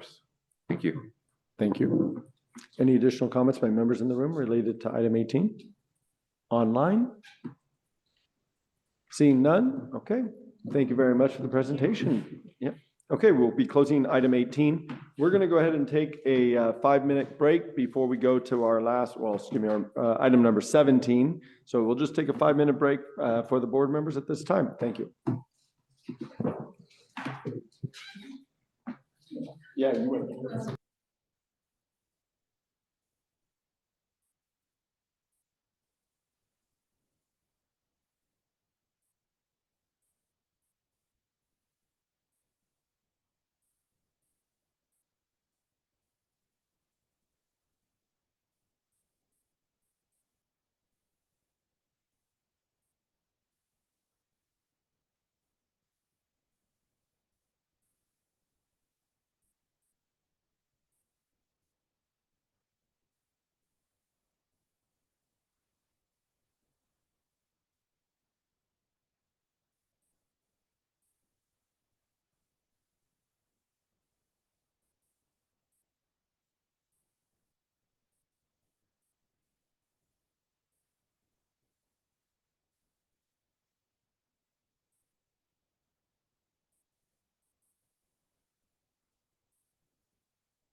Okay, we're asking all our members to reconvene. Excellent. Thank you so much. All right, so with that, we will bring it back and restart the meeting, reconvene for Ava Community Energy Part 2. Again, today is March 19th. With that, we are moving to item 17.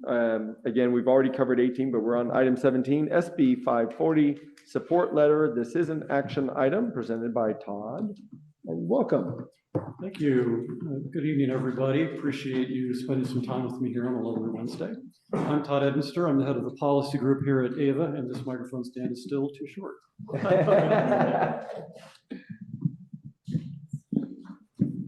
Only one person's had a problem tonight. Yeah, I know. I'm just troubled, but this allows me to do the awesome mic drop like I did the other meeting. So I'm okay with this. So thanks. We're here to talk about SB 540 and the West-Wide Pathways Initiative. We've got a slide deck up. Thank you, Adrian. Before we dig into that, let me set the stage a little bit. All right, California is not an island. Probably already know that, but that's how it is. Ava is not an island. Your respective municipalities, except maybe the person from Alameda, are not islands, neither geographically nor electrically. All right. Ava sits within a larger ecosystem of load serving entities and utilities, as do your respective municipalities. And the fact is that California has long depended on out-of-state generation and vice versa to serve its load. It's been efficient. The physical infrastructure reflects that. And we, California, Ava, and neighboring states, participate in electricity markets with rules set by the Federal Energy Regulatory Commission, or the FERC, and administered and operated by the California Independent System Operator, or CAISO. CAISO, in turn, is governed by a board that is selected by California's and only California's governor. And so it has been since 2001. But times have changed. Non-California suppliers have had long simmering frustration over market governance. And that simmering frustration has risen to a boil. The fact is that out-of-state suppliers are through with California alone picking CAISO's board. And they're about to vote with their feet and take their generation with them. We're talking here about Pacific Northwest Hydro, because with the emergence of Southwest Power Pool's Markets Plus as an alternative to the CAISO markets, they have somewhere to go where they are treated as equals in governing the markets in which they participated. Frankly, that's not unreasonable of them. But with electricity market governance changes, and that's the only thing that SB 540 is about, California has a chance to hang on to the out-of-state suppliers on which California customers have long depended, and also bring some new resources and load into the mix. The modeling that's been done around this shows that customers can save hundreds of millions of dollars a year statewide, up to $800 million per year in the best case scenario, $182 million in the low case scenario. And Ava customers will see a proportional share of those savings, $1 to $5 million per year. In addition, renewable energy now being curtailed can instead serve load outside of California and vice versa, displacing dirty resources such that emissions decline versus a no action scenario. And out-of-state resources and load may remain or come anew into California's resource stack. All right, with that preface, let's go ahead and jump into the slide deck. All right, so what is SB 540? Next slide. All right, so introduced February 20th, and it sets up a process under which a chunk of the California Independent System Operator responsibilities relating to setting market rules will be hived off to a new regional organization with different governance. Who's it sponsored by? Well, you see the list there, right? Q, the utility employees, another union, state association, electric workers, et cetera. There's a longer list in the author's guide, which is attached in your packet if you want to see the full list. And the CalCCA Board of Directors is one of the supporters. Next slide, please. All right, so what does it do? Well, we talked about this a little bit, right, in the background. So we have market rules right now, talking just about the energy markets, all right? No other markets, no other elements of the ISO's operations. The market rules right now are governed by the CalISO Board of Governors, which is appointed just by California's governor. CalISO, among the things it does, operates something called the Western Energy Imbalance Market, or the WEIM. This is a regional market that's already in existence, has been in existence since 2014. The WEIM itself has its own governance board, although that's subject to the CalISO's governance because WEIM is part of CalISO. But the WEAM governance includes members from other states. It includes a representative from their Public Utilities Commission or analogous body, one ex officio on the WEAM board. So SB 540 again would allow CAISO to essentially hive off the market responsibility for the electricity market that's currently handled by the WEAM and the expanded day-ahead market or EDM to the RO. Subject to a whole slew of conditions. I've got them listed out there. I won't go through them in detail with you tonight, but we'll simply leave it at that there are a large number of conditions that have to be satisfied before any load serving entities in California would migrate over to this new RO overseeing market.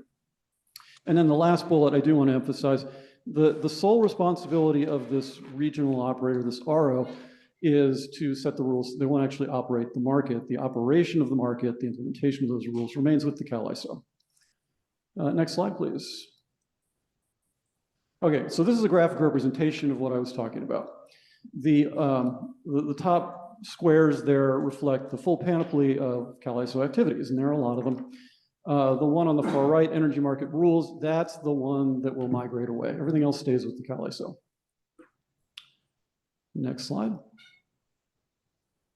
Okay, what is pathways? So the legislation that we're dealing with here comes out of a larger effort that's been going on for really the last 2 years, a multi-state effort to land on something that will allow all of the resources and loads that currently participate in the CAISO market, and ideally some that currently do not but could, to participate in a regional market with new governance.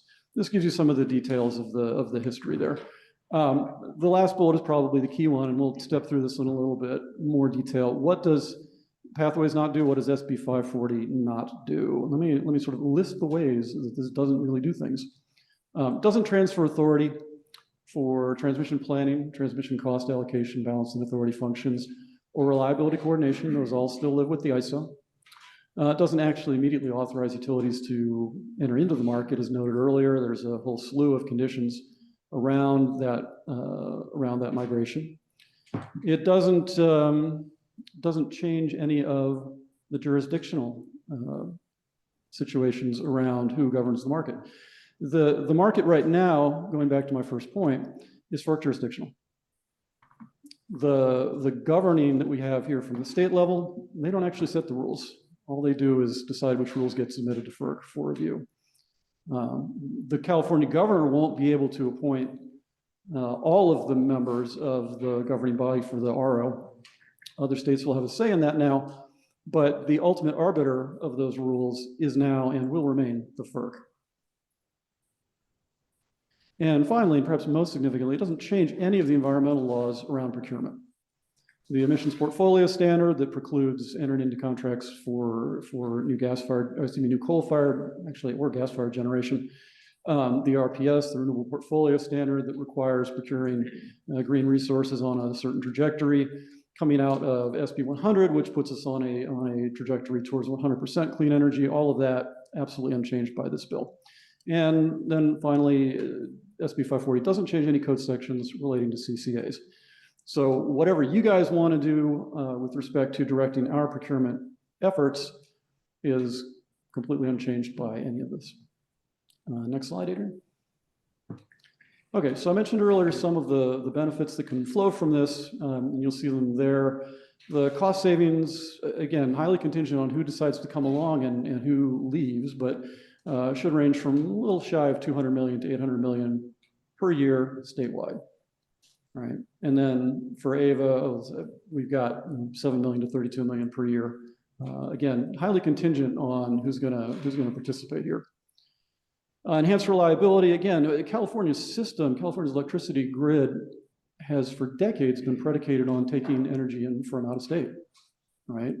Going all the way back to the 60s, the construction of the various interties with the Pacific Northwest, we have relied on Pacific Northwest energy. At that time, we would get hydro in the summer, and then the states in the Northwest would get our gas in the winter. And it's evolved, and it's become, frankly, even more important to have these interconnected systems because with the emergence of intermittent and renewable resources, it's really critical to have a region of supply that is larger than the weather.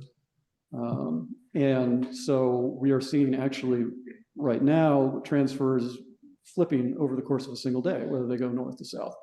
Super important for balancing our system. Optimized resource use is noted there.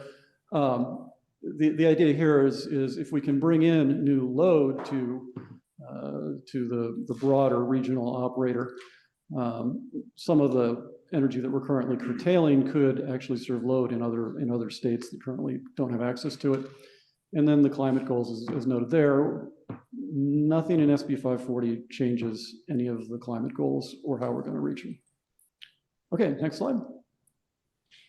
All right, other considerations. So you're going to hear an earful after I get done talking about how terrible the proposed change here is.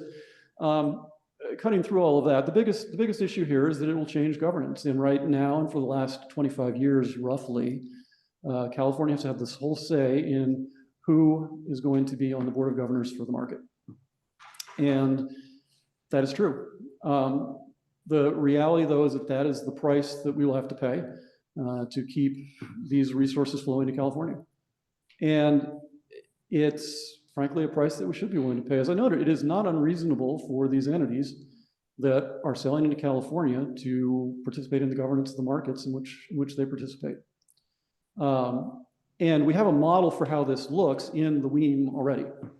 Right, for the last 11 years, we've had the Western Energy Imbalance Market governed by a board of governors largely selected by other states. And it's been fine. I don't think that any of you guys have missed a night's sleep over what the Western Energy Imbalance governing market is doing with respect to the energy imbalance market.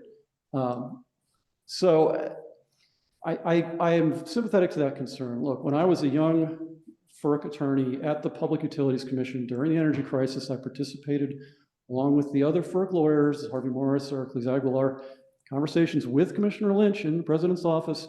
Right, what were we going to do about Pat Wood and the Bush Air FERC? Okay, it's a bad thing, but here's the thing. If FERC is coming for us, they're coming for us. Whether we stick with the existing system because CAISO is ultimately FERC jurisdictional, or we create this new RO with the revised governance, right? And so, you know, I know why we are where we are. I was there. And time has marched on, and we need to trim our sails accordingly. So my bottom line here is what you see the slide deck, right? The generation that we have long depended on, generation that's super important to us, plus the opportunity to bring in new generation, new load, that is going to go away. And it's going to go away potentially quite quickly. It may go away this year. Some of these entities may already make commitments to Markets Plus. So the reason that you're getting this now as an action item versus an informational item or part of the larger legislative package that I'll be bringing before you in April and May is because it's really important for all of the load serving entities in California, and frankly, all the other participants in California energy markets to send a signal to the folks who might still be on the fence that we are serious about this and that we expect it to happen. In doing this, we would simply be joining our peers, our trade association, CalCCA, our fellow CCAs such as SVCE, San Diego Clean Power, Peninsula Clean Energy, Marin Clean Energy. So that's why it's an action item. That's why it's before you now, and I hope that you'll vote to support it. That's all I got. Thanks. Okay, thank you very much. With that, we will go standard format, clarifying questions by members in the room. But I'm going to let CAC present because they have to leave. So if we don't mind, we're just going to get a kind of an update from CAC first. Please. Thank you very much, Chair. I appreciate that. Thank you, Todd, for the presentation. On the CAC, they listened to the presentation, heard some public comment and comments of concerns and letters from various groups that signed on to a letter of opposition, basically saying they need more information to understand the legislation, and trying to understand the pros and cons of the RO and the energy pathway and how it will affect AVA. They're concerned more about the administration and the result of not bringing more renewable energy, bringing not clean energy to California with this regionalization and maybe losing control of the energy, not knowing enough and having a negative impact. We want to have more clean renewable projects, solar projects, and we can export that, but they're just concerned about what would be coming in. One of the first motions there that evening was to have no position but the substitute motion came into vote no to support this, delay if possible to get more information, to be more like informed about it, like how many days you need to maybe settle on this information, because there's a lot of content. The report is being debated at State Senate. There's different positions on it, so there's a lot more information than one presentation, because it really can change the dynamic of the energy we're bringing into California versus that we're exporting. So it's creating those concerns, and maybe they're not real concerns, maybe they're not, but community is concerned about this legislation. So the community is really coming forth and saying that it's not something they want to support, and they probably want to delay, they want to ask for more time to review it, so that way we have more time to look at this legislation and not really impact what AVA is doing in our state, bringing clean renewable energy to the community, and concerned about the import of other quote unquote dirty energy into our territory. Thank you. Thank you very much. Okay, we'll go with clarifying questions by members in the room at this time. Any clarifying questions by members in the room? Hayward? And then Libby. Thanks. Yeah, I mean, some of it, I just want to follow up on some of the public comments that we got so that you can sort of just answer them. You know, one of the comments made earlier was that, you know, even though we try to do things, bills always seem to keep going up, right? I think everybody feels that. So will this show any savings in actual bills for AVA's customers? Well, the modeling says yes, right? Modeling says yes. So we actually are going to have a deep dive on affordability for you guys, I hope in an upcoming meeting. If you look at what's driving affordability increases, or well, what's making things unaffordable, what's driving the bill increase is actually not the generation particularly. It's all the other bill components, right? It's the wires, the non-bypassable charges. So, and generation makes up an ever smaller chunk of the bill, right? Because those other things are going up while generation's remaining relatively flat. This will, we hope, yield savings on the generation side, we expect. And I guess the counterpoint is, if we don't do it and all these folks vacate for SPP Power Plus, it gets a lot worse. Then it goes up. Okay. Yeah, so the modeling is what I put up there. You know, 182 million to 800 for the Brattle Group study. There are some other studies that have different numbers. I put in ultimately a very conservative number, 1 to 3 million. Maybe we end up higher if we're just using the Brattle studies, but I don't want to oversell it. Okay. All right. Thanks. And then will this take away AVA's incentive to invest in local clean energy projects? Yeah, not really seeing it. Okay. I mean, again, the Western Energy Imbalance Market has been around for 11 years, doing kind of this thing, right? Moving in this direction. And that hasn't played, as far as I know, any role at all in y'all's decisions around what we want to do, in terms of local or not. So I'm not seeing a nexus there. And then the other question is, you know, this idea that, so we have a volatile federal government situation. We don't know what they're going to do to potentially disincentivize clean energy. Where would that, like, why would we want to hold back on supporting such a, such a bill if that volatility is there? Oh, because you face that volatility under any scenario. You know, right now you have a CAISO that runs the market that is FERC jurisdictional. With the RO, you'll have the RO setting market rules. They'll be FERC jurisdictional. But CAISO was going to be under that same threat anyway, right? CAISO is already under that threat. Yeah. Yes. Okay. Yeah. The difference, I mean, to be clear about this, the difference is right now, the state appoints the board of governors, and so essentially the California governor can lean on the CAISO board to file stuff at FERC that the California governor wants to see, right? That's why we put that in place in the energy crisis era. And so with the governance change, what that means is that the governor of California will no longer be able to unilaterally lean on the governing body to do what it is the governor of California wants to do, right? It becomes a more distributed process. There will be a California representative, but there will be a Colorado representative. There will be depending on who joins, right? There will be a Oregon, there will be et cetera, Washington, on down the line. So it becomes a more collaborative process amongst the states versus just California's governor pushing the board to file a thing. But either way, it's FERC that can decide. And if FERC wants to do terrible things, they can do terrible things now. Yeah. Okay. Even if we don't do this. And then I guess my final question is, I mean, we're obviously in good company and who's supporting this bill, but what is the forecast for this bill's passage? It looks good, right? If you look at who's supporting it, it's an extraordinarily broad coalition. Now, obviously there's folks here who oppose it. But I'm hard pressed to think of seen such a diverse and large group in support of much of anything in the energy space. I certainly can't remember a time when CalCCA and the IOUs filed a joint letter of support of something, or when the IBEW was drafting something with CalCCA's full support. So I mean, it looks pretty good, but I mean, who knows, right? No, I'm just curious what we'll your see. thoughts were on that. All right, thanks, Chair. Yep. Okay, any additional, sorry, Livermore? Yes. Okay, my concern is, His Highness can he dissolve the FERC board or whatever? And then are there any protections? Because, this sucker's out for revenge and we're blue state. Well, okay, so argument one is whatever they're going to do. Right, we are already and have been since AB 1890 and restructuring in 1996. We have had a CAISO and by extension energy markets that are subject to FERC jurisdiction. So the FERC, the sort of FERC threat exists under any scenario, and it is going to be what it is going to be. And not supporting this bill doesn't change that. Like whether we have this bill or not, we're gonna have a Trump FERC, just like we had a Bush FERC back in the day. So, yeah, that could go badly. In terms of your question about what can he do to FERC, FERC is an independent statutory agency. We'll see. Are his appointees willing to stand up to him? We'll see. But we're already in that soup. That's the problem, right? This doesn't, I don't think makes it any worse. Okay. Any additional questions? I guess we have to hang in for another year and a half, right?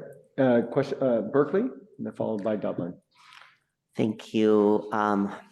So I'll speak more to this in my comments later, but I've been in the process of speaking to both supporters and opponents of this legislation. So my questions are probably going to be informed by that. You did mention the Brattle study. I had a specific question about it. The Brattle study shows that the most likely scenario, baseline plus or split market, that in those scenarios where same group of 4 or 5 states split market, that all other states work seamlessly with the new RO, that it shows a net increase in CO2 emissions throughout the West, which may actually violate SB 100's prohibition against moving or shuffling pollution. Elsewhere, the rest of the West pollution increases by 3 million tons of carbon for a net increase of 2 million tons of carbon. That's Brattle's own study. So could you speak to that a little bit? Sure, absolutely. So the Brattle study let me give a little background here. Okay, so the Brattle study had essentially 4 different scenarios modeled. There was one scenario that was expanded EDAM, everybody joins it, right? And then there's over on the far side of the continuum, there's the split market scenario, which is basically where just California kind of remains an island or becomes an island, right? And all the folks who are participating in EDAM and we leave and don't participate. And so the scenario that you're talking about is the scenario that we're trying to avoid here, right? That we don't want a split market. And it's not doing the governance change and moving to the split market that is causing the increase in emissions that you've remarked on. That's the base case, right? If we don't do anything, these guys leave. And then that's where you see the 2% increase.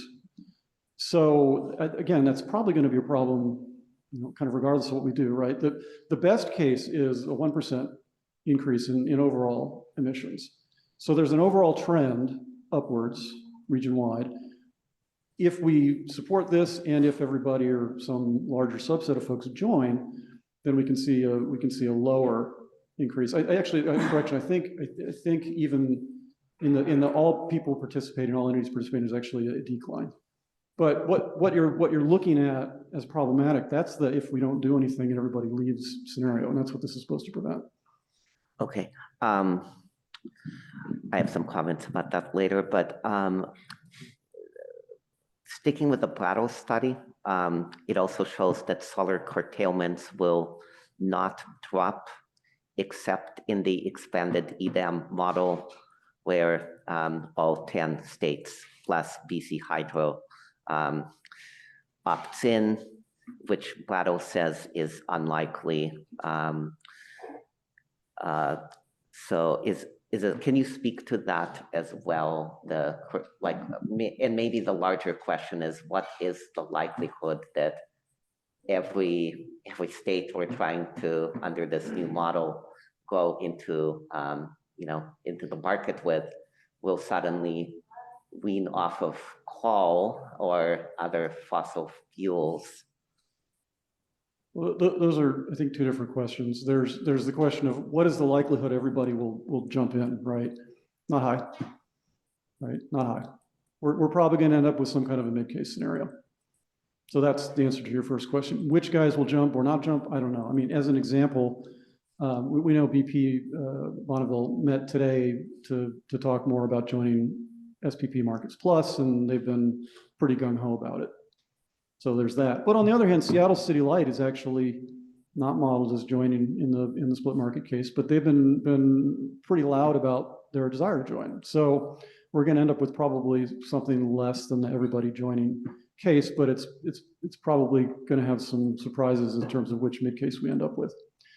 The second question about the coal, I mean, again, kind of what's your point of comparison, right? Like there's the do nothing case where you let all these other states do whatever they're going to do, and then there's the one of these other cases. The do nothing case does assume that we're going to see an increase in emissions, right? And the idea is if we can get them on board with us, we'll see less emissions or maybe a reduction in emissions. But if we don't do anything, then we see higher emissions. Sorry, one other point about that. Talking with Stephen Gunter, who was the head of the study for Brattle, what he said about that was, just to close out the conversation, what he said about that was, well, we actually assumed fairly high gas prices. And that's why we're seeing what frankly are somewhat surprising emissions trends in this. So, you know, I'm going to live with the Brattle study as it is, because otherwise I'm cherry picking. But that is something of an explanation for what's there. And if you wanted to monkey with gas prices, you'd see different numbers. Okay, thank you. And I have other questions, but I'm going to finish with one more. What in this bill gives us assurances that there is the proper backstop to avoid something like what happened in Maryland, where they lost control of their energy markets, and once they wanted to go back to just doing it on their own, they were not able to do that anymore? Yeah, you'd have to get into the particulars of the Maryland case, right? So what Maryland did was they said, well, we're going to go into the market, but only if we can set the price, essentially. And unsurprisingly, FERC said, no, sorry. If the question is, how do you get out? Is that the question? How do we get out if we don't like what's happening? Yeah, so the legislation itself does contain a requirement that there be an off-ramp that the participants agree to, without specifying what exactly that will be. So that's what the legislation provides for. It's something that everybody's going to have to work out. Thank you. Okay, Berkeley. Thank you, Berkeley. Dublin. Thank you, Chair. Todd, thank you for the presentation. Informed me a lot. And thank you to my other members who also asked questions that helped inform me as well. But if I may, I just kind of want to go to the fundamentals of what we have in front of us today, which is the support of, or writing a letter in support of, right? That's what we have today in front of us. We're not joining a club, we're not joining Greek society, anything like that. We're just writing a letter in support of, right? We're signing on to a support letter, which was attached as part of the package. Right. Yeah. So the support letter is simply, hey, we like this, or we don't, or we're not joining delta, delta, delta, right? I was a GDI, so I All don't right, have any yeah. idea what that's like. To be clear, this is simply a okay. letter of support Okay. that would facilitate the broader legislative process as well. But we're technically, we will separately bring forward, related to the legislative session, a number of bills that are being proposed in April for information purposes and passing and taking a formal position. In this case, we're talking about signing onto a support letter. Okay, Right. and that's, just want to affirm and Yeah. set that as the baseline. Howard's answer was right, but not as funny as mine. Or my question. So then, so my question therefore is, one of the options is obviously do nothing, right? Correct. If that is an option, then who cares? I think, what's the outcome of do nothing versus saying yes or no, which I think in the next probably 20 minutes, we're going to hear about the yeses and nos. So what's the outcome of a do nothing? Well, the outcome of a do nothing is we've done nothing. It's one less voice in support of something that I, staff, think it's important for us to weigh in on. But at the end of the day, is this legislation going to live or die based on whether Ava take a position on it? No. Nope. Okay. I'm hard pressed to think of any legislation where that would be true. This is certainly not that. Okay. Very good. Thank you. Yep. All right, Berkeley, since I called you again already. Yeah, sorry. Thank you. Well, you brought up an interesting point. I think this question is actually for Howard. If we sign on to the letter, is the assumption that the Ledge Council will look at that letter and include Ava's name as listed in support on the official bill position? How they perceive that, I don't know. I'd be Yeah, no, interested to get I Todd's think perspective we on would that. show up as a supporter. Yes. Thank you. Okay, Stanley Andrew? I just want to make sure I understand the base case. If the bill, let's say, does not pass, the base case is that we become an independent, we become an island, and that suppliers will send out-of-state suppliers, a number of them, particularly clean suppliers, Hydro, BPA, will send their power to other locations, not to California. Is that what you're describing as the base That case? is what I'm describing, yes. Okay. And that's Brattle's base case. Yeah, some nuance, right? The bulk, they will take the bulk of their power. There will remain instances where they still have surplus and where they will then sell that surplus, but they won't come to California first. They'll go through the SPP Markets Plus process. If you look at the Brattle study, when they have their slide on the split on the split markets program, they make some fairly heroic assumptions about the extent to which these seams issues will be manageable. But point is, they'll take the bulk of it, but not all of it. That's what I'm driving at. Okay. And then the other question is the why. Is it you're not being nice to me, so I'm going to leave your house? Or is there something about the economics of what's going on here? A little both, but most of it is we're taking our bat and ball and going home. Okay. To use a slightly different metaphor in that vein. Yeah. Thank you. Thank you. Any additional clarifying questions in the room? Yeah, Livermore.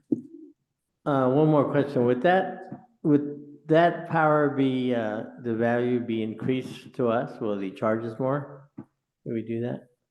I would fully expect to see that energy prices in the California markets would become higher if we saw a marked reduction in supply. Yes. And that's, again, kind of what Brattle's trying to model, right? If these suppliers have been supplying to us, aren't supplying to us in the volumes that we've seen or at all, then what does that do, right? Yeah. Okay, Tracy? Yes, thank you, Chair. I echo, I think, a lot of the concerns that CAC voiced earlier. Being one of your newer members, doing a lot of research over the last couple days, reading all of your letters that have come in, and concerned of really looking at our current climate for, and no pun intended, our administration. I too just returned back from the National League of Cities, and the underlying theme is we don't know. And that's talking with our own legislators. We don't know what's ahead, and especially in funding. I just am really concerned. I think I echo a lot of this gentleman's concern with what retaliatory efforts, Trump has already shared in view of California. Do we know when this comes back for a vote?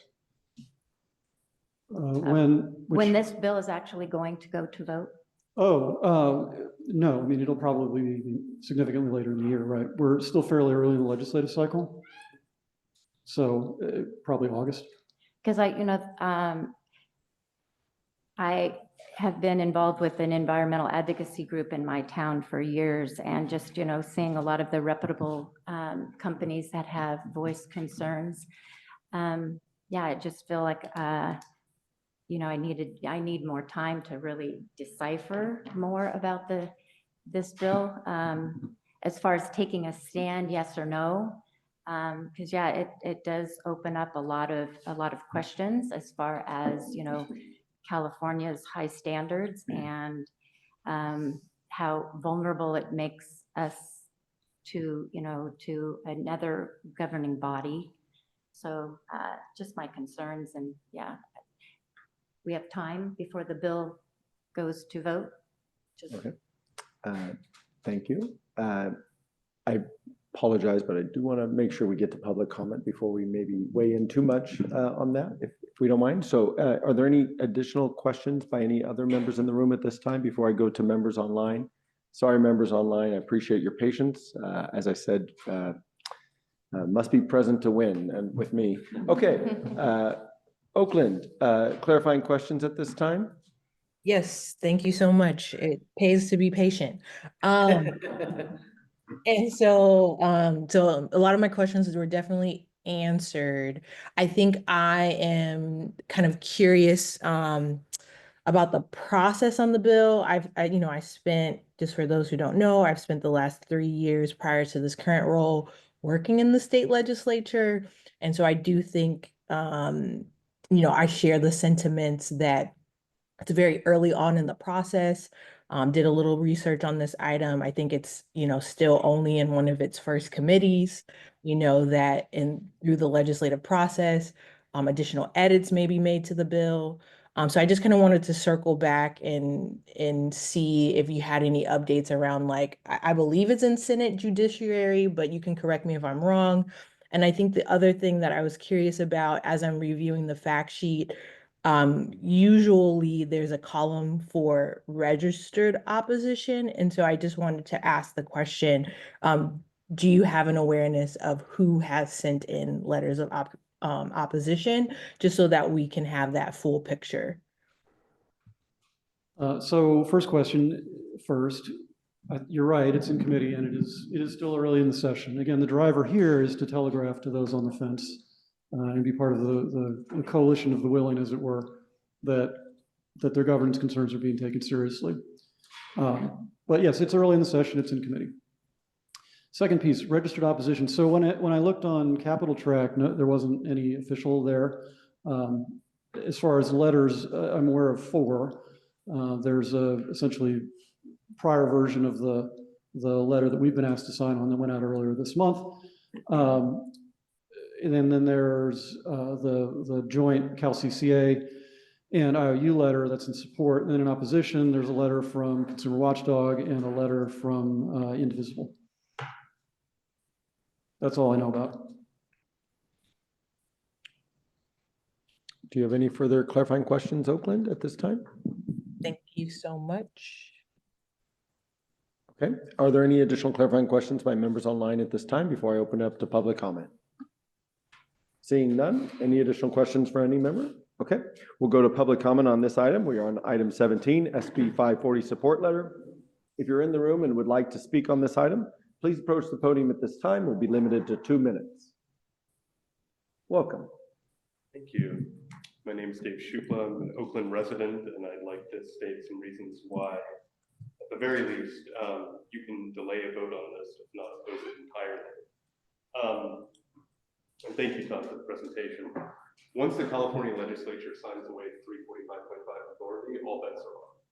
Whatever guardrails are put in, whatever specifications for preserving California's values or RPS or climate goals, that is no longer under the legislature's control. If you're worried about Trump retaliation, wait till we sign away their authority and let them do whatever they want. Going to the Brattle study, it isn't just a base scenario or a supposition. It's an empirical reality that BPA, Idaho, BC Hydro, right away, 50% of all of the, out of the wind, water, and solar electrons you want to get your hands on in these contracts, all of that's already gone. You're not going to get the cost savings. If you're looking at that 32 million number, that has to be revised down. 8 million, maybe, 9 million, maybe. Every scenario, except for assuming that a perfectly efficient market where everyone joins and does what we want them to, every scenario is studied by the, considered by the Brattle study, shows an increase overall in greenhouse gas emissions, but specifically in California, that comes from existing already paid for coal emissions from Berkshire Hathaway's portfolio. Now, when it comes to registered opposition, it isn't just one indivisible group. It's over 75 throughout the state. It's also about 60 environmental organizations throughout the state. And there's a lot of groups that are deliberately waiting to see what happens. For instance, the Climate Center, a good partner of Abrams over the years. They have already put out a couple of webinars on the risks of pathways. They are strongly leaning towards. That's it. Oh. And finally, one last point. I'm sorry, you are. I'm at time. Thank you. I wish I could finish. Yep, okay. If any additional member of the public would like to address Ava on item 17, please approach the podium at this time. You will be limited to 2 minutes as well. Thank you.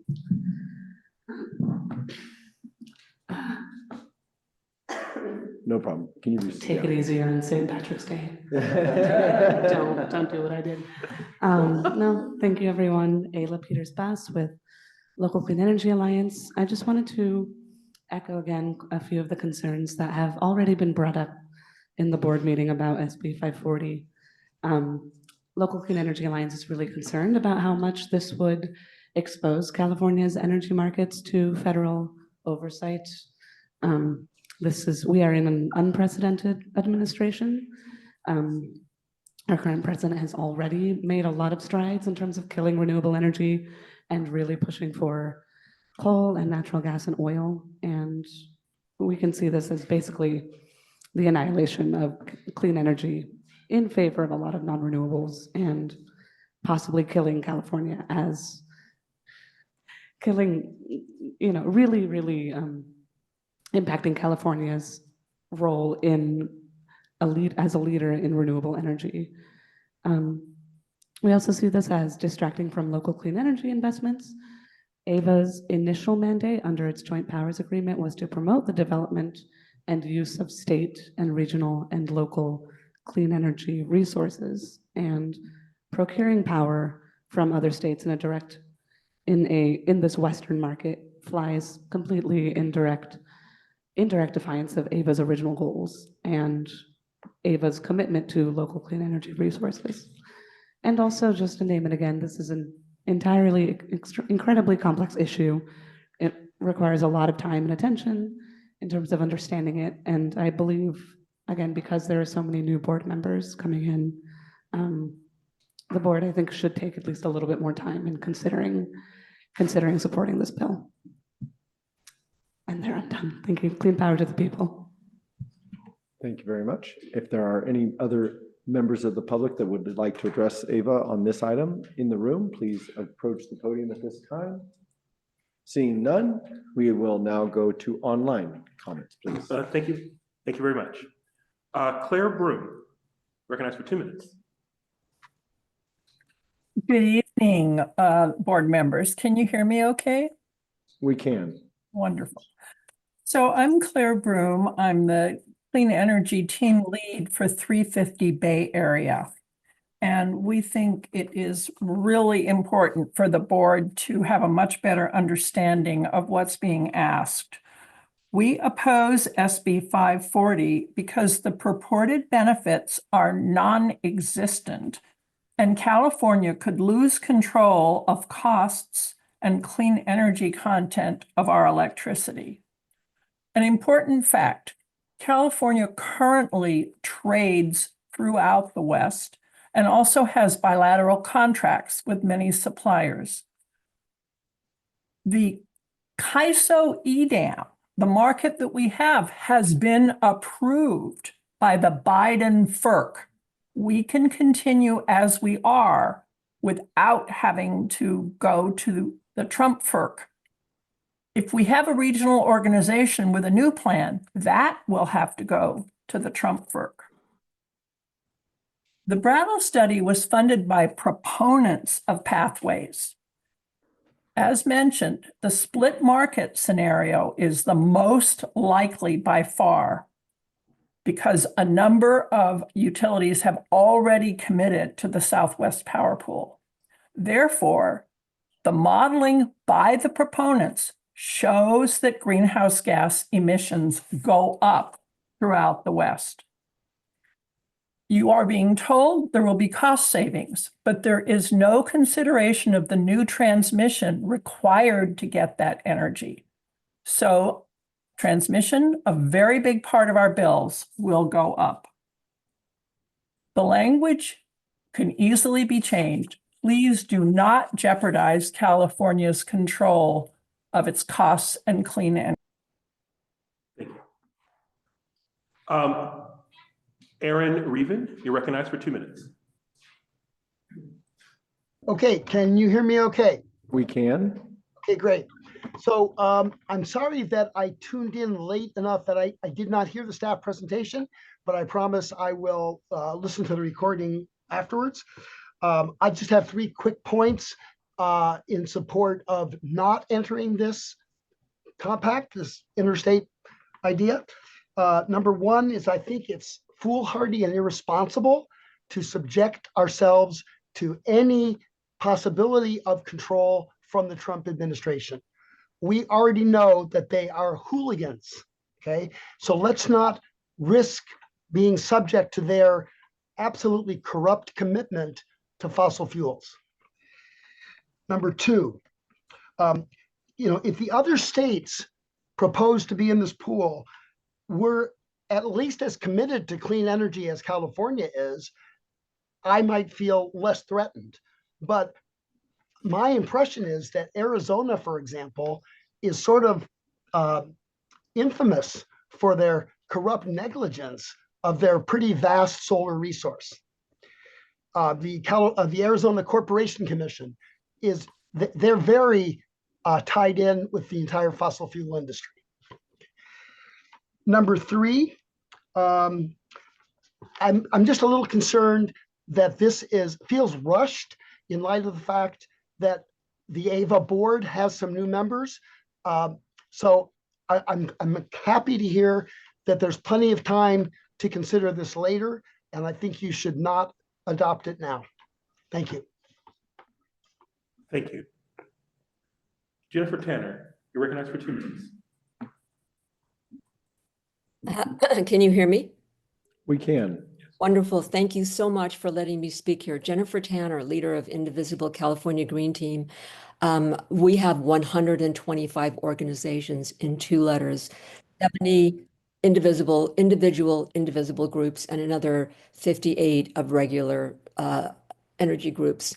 And I wish I had more time, but anyway, PJM is an RO, which is what they're asking us to do. And they had a memo of understanding, and 2 years later, they reneged and they said, no, we changed our mind like they could do to us. And it went all the way to the Supreme Court. And yes, the RO and FERC can change their mind. So any RPS we have, any memo of understanding that says we can get out under these circumstances, they can change their mind. We're going to risk all the control we now have over California to this RO that is fuel-dependent states. And they're going to be mostly coal-loving states. We could actually have to subsidize coal. And like what was said earlier, the new plan would have to go to the Trump FERC. Right now, what we have does not. And once you go to the new Trump FERC and it opens it up, then they can go and muddle with it. They can't muddle with it now. It's not true that the FERC now is going to be the FERC later. They don't have the same control. We have 345.5 that was put in after the Enron crisis that says energy in California has to be clean and it has to be affordable. And that's the first thing that we're going to give up. It's right there in the fact sheet. And as far as costs, the PJM had 1,000% increase that cost $12 billion, and there was nothing they could do about it because they had lost control. And what I want to say for the CCAs specifically, yes, the CCAs, the cost to buy energy will maybe go down, but the ratepayers will pay more because of the added transmission costs, which will be billed through the utilities, and that will be a net loss for the constituents. I agree that you should take your time. Please, if you have a chance to look at the letter signed by 125 groups, we lay out all of our details and. Thank you. Audrey Ichinose, you're recognized for 2 minutes. Thank you. Audrey Ichinose, People's Clean Power Alliance, and the statewide California Alliance for Community Energy. I want to add to my written comment that was circulated to board members and the CAC and staff on Monday. In addition to asking the board not to support SB 540, we want to encourage AVA to strengthen efforts to promote local clean energy, especially through its pioneering local development business plan. It was encouraging to hear at Monday's CAC meeting that AVA procures only about 30% of its energy needs on the CAISO market, and that around 60% comes or will come from long-term contracts, PPAs, with renewable energy developers. The AVA website currently lists 23 projects totaling a little more over 1.2 gigawatts of wind, solar, and geothermal, and a little over 0.6 gigawatts of storage. And AVA pledges to expand this portfolio of projects to meet its goal of 100% carbon-free electricity by 2030.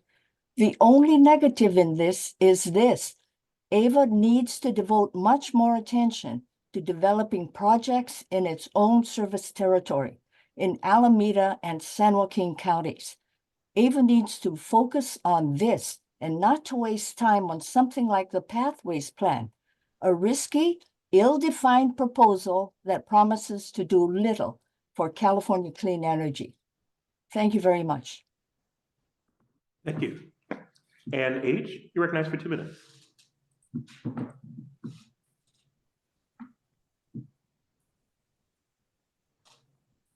Ann H., you're recognized for 2 minutes.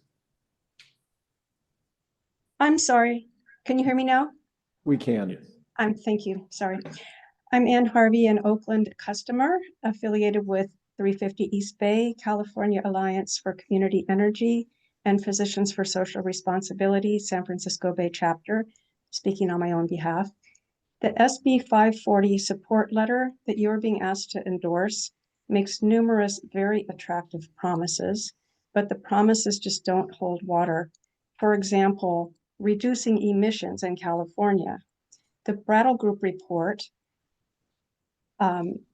actually predicts that pathways would result in net increased emissions.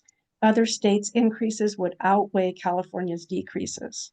So we can burn less gas here, but import more coal power.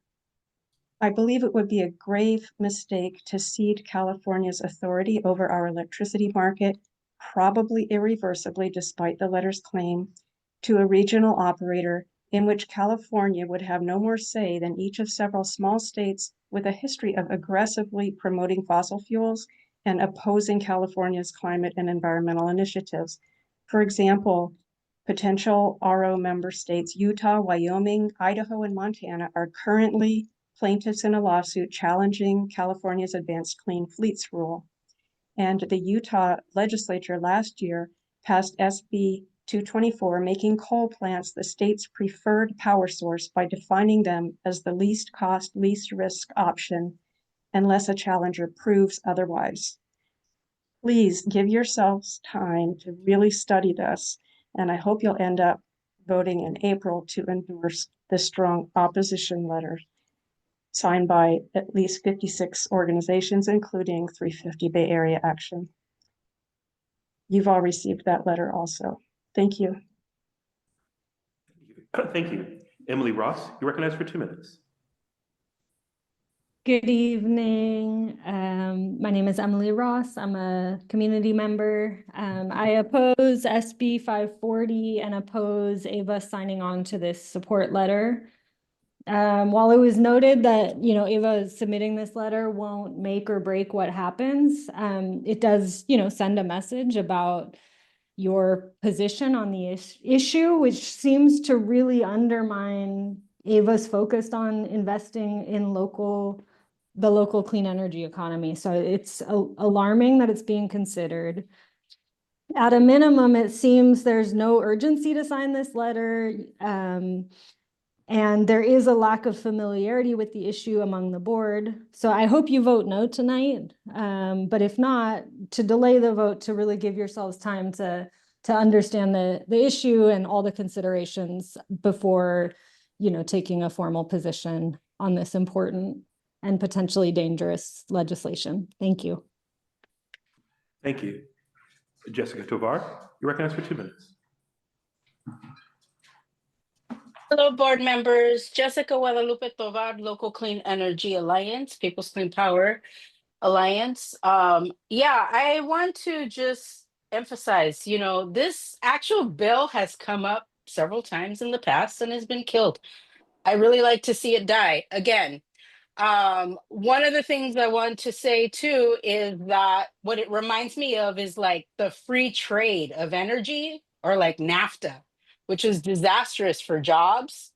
And specifically, when we talk about local clean energy jobs and creating a localized clean energy future, if you think the policies that destroyed rooftop solar were the last nail in the coffin, actually this one is it. Regionalization of our grid would actually import dirty energy as if it were clean. That's what these whole market schemes are designed to do. In addition to that, we would be giving up our power. Who wants to give up our power so that other conservative powers that be make decisions on our behalf? That's kind of really crazy. And then it's been said earlier today, the reason why our bills are so expensive is because of the infrastructure. That's the transmission poles and wires infrastructure that's so expensive. Why are we talking about this bill so early in the legislation? We should be talking about good bills that actually benefit the communities that you represent. Have you heard of Aisha Wahhab's bill to actually hold corporate utilities accountable for their mismanagement of their transmission wires that have caused wildfires that actually kill and destroy communities? That's what we should be talking about. And so I just really want to emphasize, I know my time is up, clean power to the people. This is. Thank you. Hernando Sanchez, you're recognized for 2 minutes. Hello, can you hear me? Yes, we can. All right, thank you. Good evening, board members. I'm Hernando Sanchez with the Local Clean Energy Alliance. I urge Ava Community Energy to oppose SB 540, the California Pathways Grid Regionalization Measure. This bill poses a threat to California's renewable energy market by introducing federal oversight, diverting focus from local clean energy investments, and disadvantaging smaller community-based energy producers. SB 540 proposes creating a Western Regional Energy Organization with claims of cost savings, improved reliability, and reduced power outages. However, these claims depend on factors beyond California's control. Local Clean Energy Alliance believes these assurances are misleading and do not justify the associated risk. Key concerns include federal oversight risk. SB 540 would diminish California's control over its energy market, potentially exposing it to harmful federal mandates that could undermine environmental protections and clean energy initiatives, loss of CAISO protections. The California Independent System Operator CAISO provides essential safeguards for public health, environmental goals, and cost reduction. SB 540 does not offer comparable protections. Uncertain financial benefits. The project savings of 7 million to 32 million represent only 0.7% to 3.2% of AVA's 1 billion budget and remain highly uncertain. Diversion from local clean energy investments. AVA's founding mandate emphasizes the importance of investing in local clean energy. SB 540 undermines this focus by prioritizing power imports from other states. For these reasons, we strongly urge AVA to reject support for SB 540. Thank you and good night. Clean power to the people. Thank you. Jean Wu, recognized for 2 minutes. Can you hear me? Yes, we can. Okay, great. Yeah, so I am actually just a member of the Albany Climate Action Coalition and the Sierra Club, and I saw something from Jessica Tovar about this and also a video from Loretta Lynch. And her point, I think, should be very well taken, that the integral and integrated power problem that we have here is ceding power to another organization which probably will be controlled by the larger federal government organization who has no interest in doing anything positive about climate change. So anything that we do, they would negate it. And we do not want that to happen because we would like to be able to say that we ourselves are doing what we can. I think if AVA finds that it's really essential to write a letter now, I would oppose.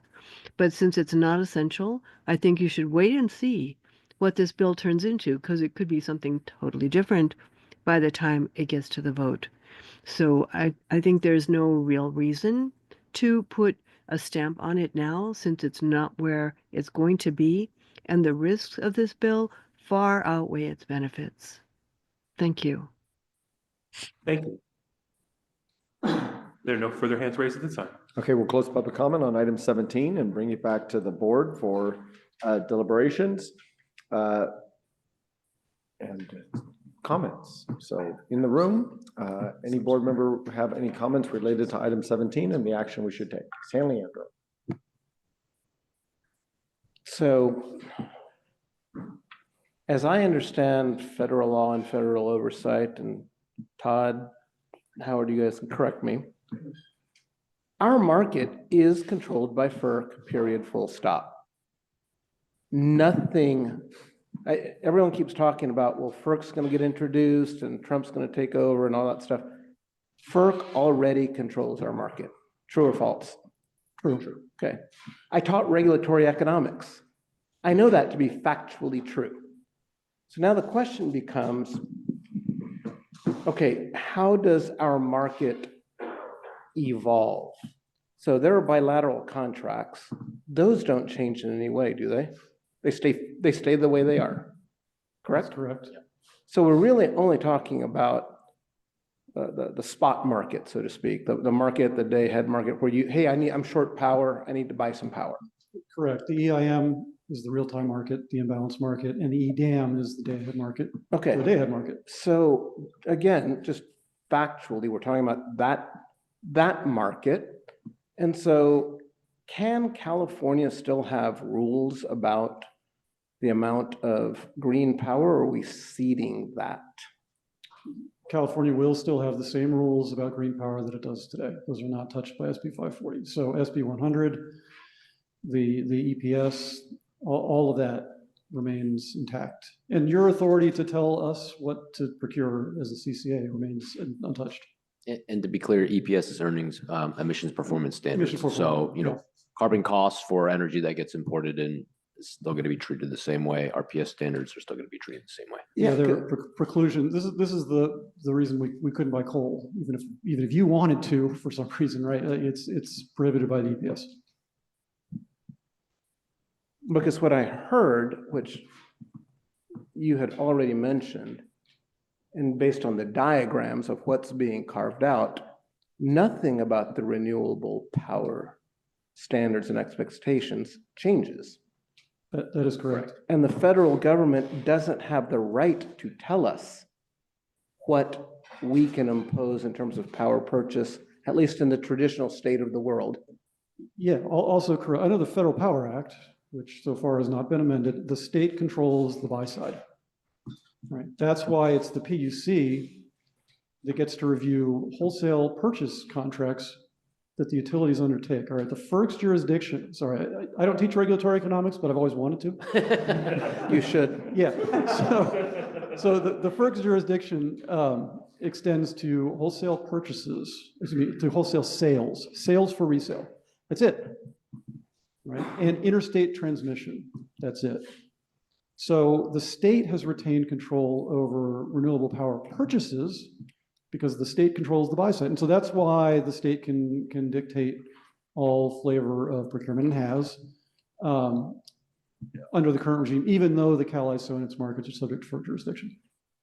So the other concern that's been raised, which I think is a valid concern, and that's that for this market in particular, for these purchases, that their carbon content, the exposure could go up per brattle.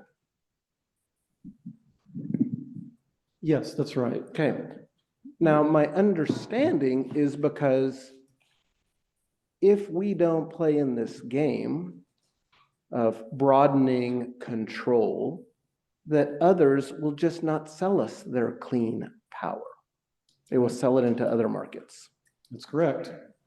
And so doing nothing and letting everybody leave with their clean power actually puts us at greater risk in terms of our clean power objectives. Yeah, it's a little bit more nuanced than that. Fundamentally, that's correct. The real constraint on purchasing green power from out of state is actually state law. And a big part of what this does, as compared to something that impacted that, is it leaves intact the requirements that certain amounts of our renewable energy be purchased from in-state. That's why Labor authored this bill, because this bill keeps intact the RPS requirements that we procure certain and increasing amounts of what are called PCC1s, Power Classification 1s, which are renewable assets located within the Cal ISO's control area, which this does not change. So it's not so much that not joining will lead to a reduction in our green power procurement. It's largely dictated by state law, which largely requires us to buy in state, all of which remains in place. More that the economics of it becomes somewhat less favorable for projects that have developed here that want to sell out of state, and for the limited number of projects that we can procure from on an out-of-state basis. Again, kind of weirder and more nuanced there. Look, I'm ultimately very sympathetic to the fact that there's unpredictability in Washington. I totally get that. But what I don't get is how it changes because of what we're doing here. The president, through FERC and through Congress, can right now change what we do in CAISO. And so what we're suggesting here doesn't change anything. That exposure is the same in both scenarios. Am I correct? Yeah, oh yeah. Yep. That's the thrust of the argument that I've been making here.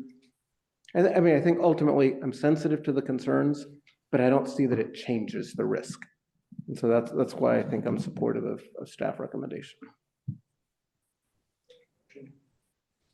Well, I want people to talk, but I will eventually make that one. Okay. Further comments by members in the room? Hayward. Oh, sorry.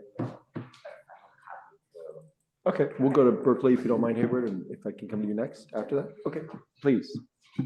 Okay, thank you. I want to just, in comments, start out by saying that I have profound respect for the bill's authors. These are serious legislators with a lot of energy experience under their belt. And so that is just to say that there are individuals and organizations and labor unions that I trust and respect and are on different sides of this issue. There have been, I have been and continue to be in conversation with the ledge authors around this bill. I don't question the intent of it. And if I was asked to vote on a position for AVA right now, I would feel very uncomfortable doing that. I'm looking at the bill analysis. It is empty because this bill has had one hearing in Sacramento so far. And generally, bill analyses come out later on in the process when there is a committee hearing, there's a vote. I'm aware, like, in addition to the, I've heard, we received a letter from 35 organizations, some of which include several 350 organizations, including 350 Bay Area. I'm aware of several organizations that I trust and respect that have a position of concern right now. I'm aware of some labor unions that have positions of concern that are in the process of meeting with legislators about those concerns. I appreciate that a lot of effort has been gone into crafting a bill. I would like to see legislation at which AVA is at the table. And I think I appreciate AVA staff's and COO Cheng's role in making sure that happens. And at the same time, this is the first time that this bill is coming to me. And the only communications that I have received from my direct constituents in Berkeley have been in opposition to this. Because as we've heard, there are many legitimate concerns. There are many potential benefits. There are many concerns. We don't know. It's still early days in the process. Normally, when agencies and organizations get asked to take a position, that is with the thought that there's a little bit more knowledge of who is on both sides, who's supporting and opposing. And so I understand that there was, I think that if MRL had met, that this would have been considered. I know we did not post quorum. That is on us. I believe we will achieve quorum at the next meeting. I'm manifesting good vibes on that. I would like to move that we refer this recommendation to the next MRL committee to discuss SB 540 in more depth, including all of the pros and cons of the bill and our taking a position. Thank you. Hayward? Thank you. Was that a motion? Yeah, I was wondering. That's a motion. I would second that. Okay. Okay, we have a motion made and seconded. We will continue with member comments and then we'll go for a vote after that. Okay, thanks. Yeah, I had similar questions about sort of clarifying FERC's, role in all this. And because I do feel like I understand the concern about Trump's retaliation on California, but it seems to me he's going to be more retaliatory if we're an isolated, regulatory agency. And so I don't think that that sort of concern seems like it's there regardless. It's probably even worse if we stand alone, because at least if we're saying some other states, potentially he'll leave us alone if we're sort of a more united agency. So I wasn't so worried about that. And that was really helpful to have that clarified. And I know there's this concern about new board members and we should take our time, but I think our new board members have shown to be incredibly aware and knowledgeable of what's going on. I think we have a lot of research and, I think that people have talked about this. So So I understand that, but I think that there is a lot of awareness about this. And then to sort of the basic point before, like we are just, we're supporting a letter for the bill. And while I agree that, that this is early days, like part of the reason in supporting something like this is if we find this to be a value that AVA is interested in, then we're supporting it early to show that we believe in the value of what this might do for AVA's mission, which is kind of why we're here, right? And so I find there to be value in that and sort of standing early and saying, yeah, we think this might be good for us and our customers and for the whole, industry in the state. And so, so I'm opposing I'll oppose the motion. I was going to make a motion in the opposite direction to go staff's recommendation with the understanding that it sounds like there are some things that do need to be worked out. I think in supporting the bill, we can, potentially have a say in that. And it sounds like there's going to be some details that have to work out and how we step away from it if it's not working out for us. But it sounds like that's built into the text of the bill. So that's where I stand. Thank you. Okay. Any additional member comments at this time in the room? Yes, Union City. Thanks, Chair. Yeah, I can tell this is a complex issue, but at a high level, what I'm hearing from a lot of the comments opposed to the bill, one is a fear of the Trump administration via FERC, and another is more generally, I think, a inward focus, protect what we've done in California. And I understand both of those sentiments, but I think I wouldn't want us to act out of fear. And I think we need to not just tap the economic benefits and the other types of benefits of regional market, but also provide regional leadership and help not just California, but also the region transition to a clean energy future. And that despite the risk, the bill sounds like it's moving us in that direction, or at least recognizing this long-term need for increased regional cooperation, and that, folks are going to leave us if we don't lead it. And it sounds like that's already starting to happen. All of that said, I think from a process perspective, I only learned about this bill a few days ago, and the stakes, I think someone mentioned, are I don't want to say just a letter of support, but the stakes are a letter of support. So I'm not inclined to sign on it this time. I think give the stakeholders a chance to come to the table, work on this together at the state level, ideally. I think some of the speakers might have mentioned potential amendments to the language. I would ask those who are opposed to participate in that process if the door is open, and not reject a regional effort outright, just because the intention to me feels like it is there, and that everybody involved in this effort is trying to do the right thing. It's just there's a major disagreement over what that looks like in implementation. That's it for me, Chair. Thank you. Emeryville, yeah. Yeah, perhaps a question for Howard or Todd. If we sign this letter and, in a month or before the vote comes, before it gets out of committee and the language is changed to something that, the board decides is, or staff or the board decides is not consistent with what we were originally comfortable with, what happens then? Does that preclude us changing our minds or yeah? We withdraw our support. It's happened before. Yeah, it's common in the legislative process. Bills get changed, you change from support to opposition. So yeah. I liked it the way it was. Now I don't like it. I'm not supporting it anymore.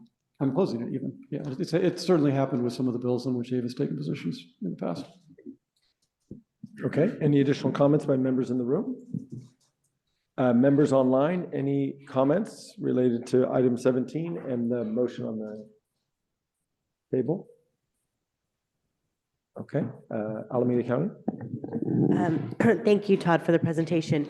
Clarifying question, given all the feedback you've heard from the public and questions from board members, at this juncture, do you have any recommendations to amendments, or do you stay firm in the support with no changes? I would still like to see us sign the support letter. I think Mayor Roche nailed it, right? Like staking out a position now, getting there early along with our peer CCAs and all the other supporters is important, right? Like I don't think that we can cavalierly disregard the governance concerns that have been raised or see large chunks of generation, again, on which we have historically relied, fleet. So putting a marker down early is and remains my recommendation. Yeah, Howard, I don't know if you want to. Yeah, I'll echo that, and I'll also just say I certainly acknowledge the concerns, the risk factors of the specific bill, but also just the general anxiety and uncertainty of the environment that we're all in. And so I appreciate where that's coming from and where that voice is coming from.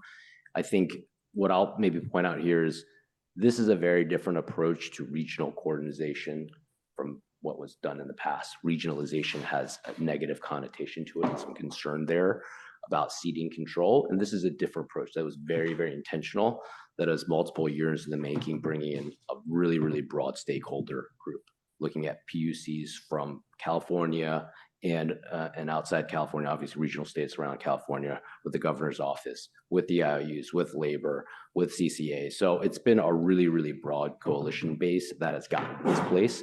I acknowledge that the time in front of this board has been limited. And so that's certainly a lesson learned here, that more engagement, more socialization is helpful. But obviously this bill was only introduced in February. We weren't able to have our last MRL. So there were some circumstances there that limited that. But the process itself for pathways is multiple years in the making.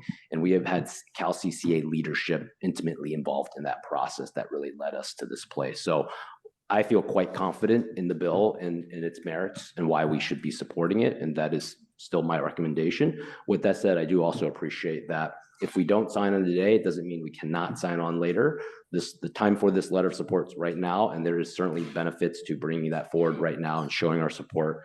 It gives us a certain level of credibility and allows us a certain voice in that process. But the deadline is not today either. So would not be unreasonable to say we need more time, and there's, the process is going to play out over the course of the next several months as well. So. Okay.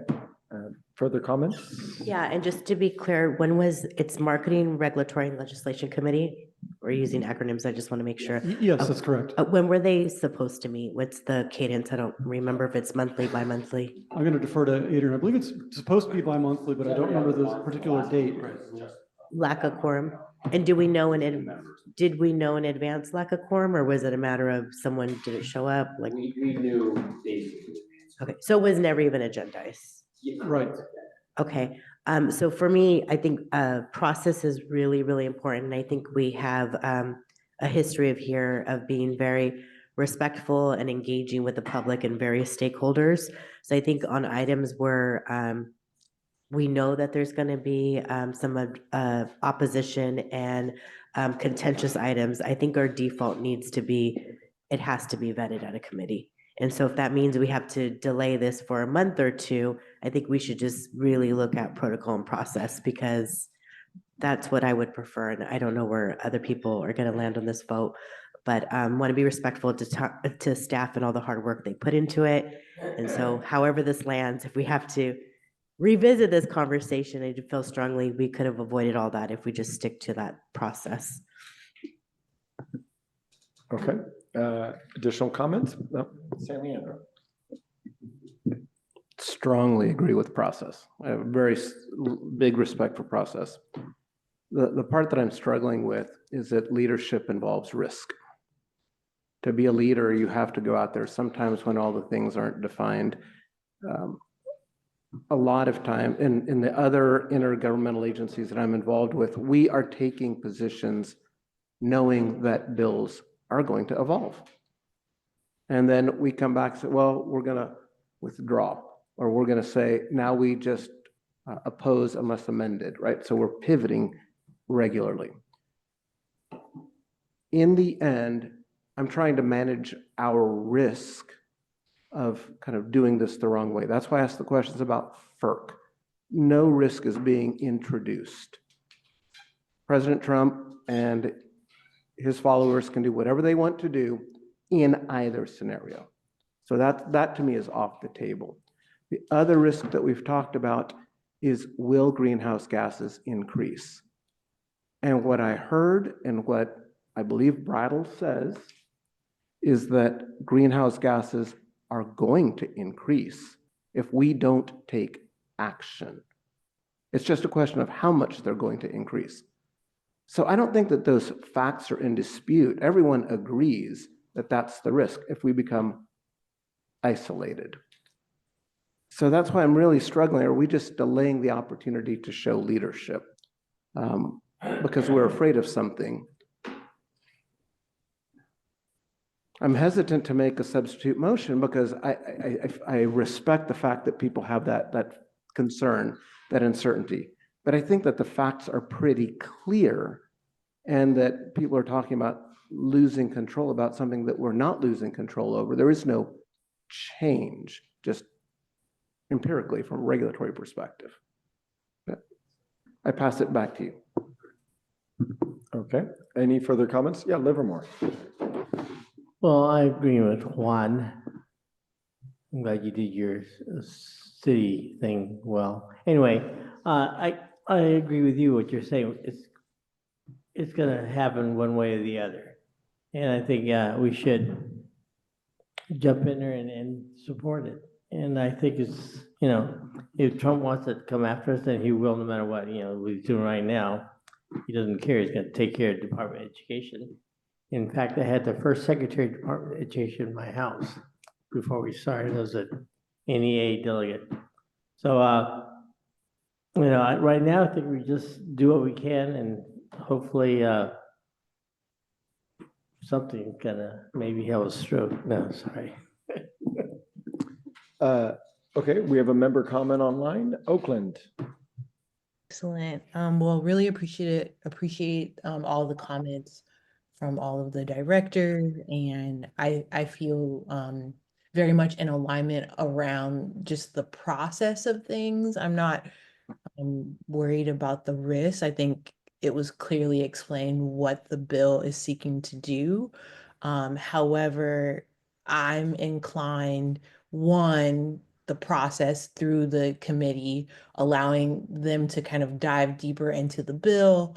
I think I heard Igor raise a really key point around like the bill analysis, which when you read and review the bill analysis that comes from the legislative committee, it provides more insight into what are some of the frequently asked questions on this item and then the committee recommendation.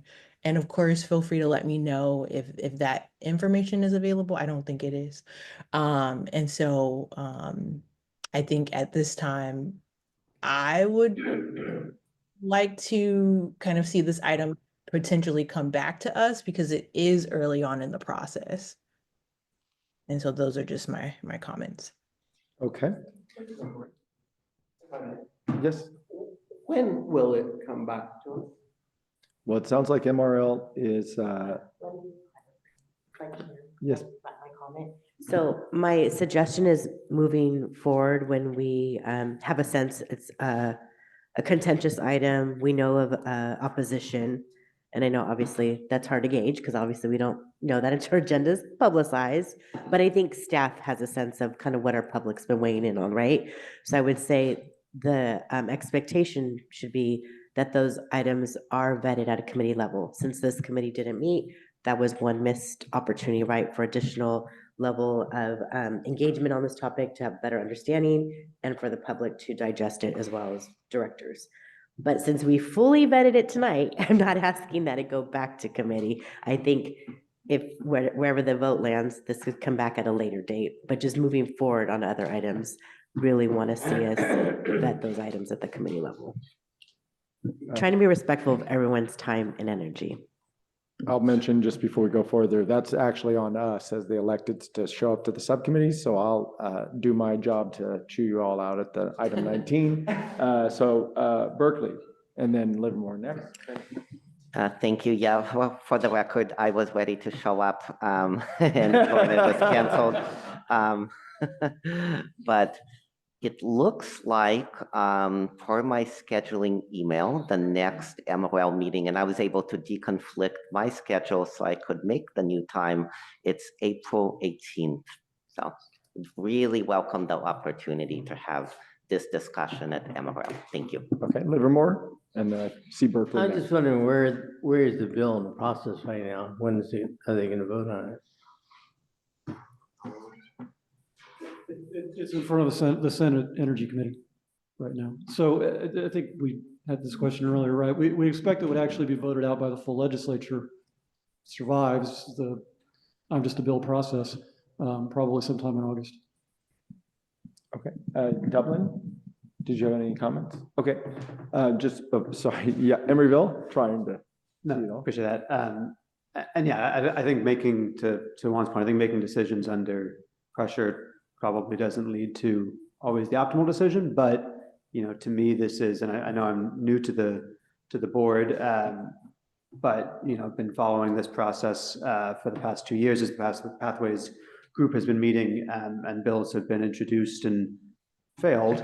And I think that, while this bill won't be voted on for a few months, this is a very live issue. Markets Plus and SPP are going after all of those groups that would make the split market. BPA is going to make the decision. Maybe that's already a lost cause, but to me, I think part of the value is showing, deciding this today is showing both the California legislators that, our direction of support, but also showing our West regional partners that this is something that we want to move forward with.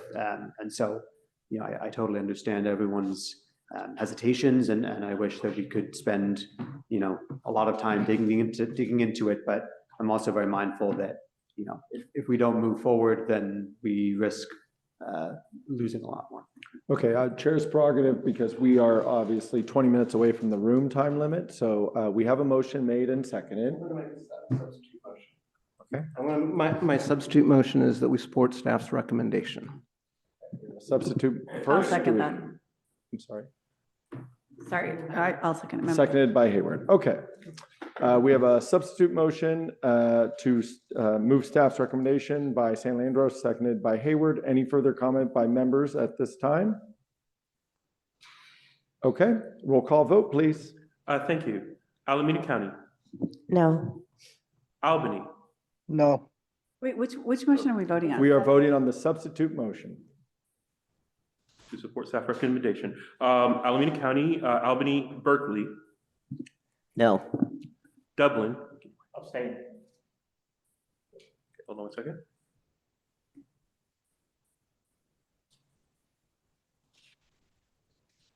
Emeryville.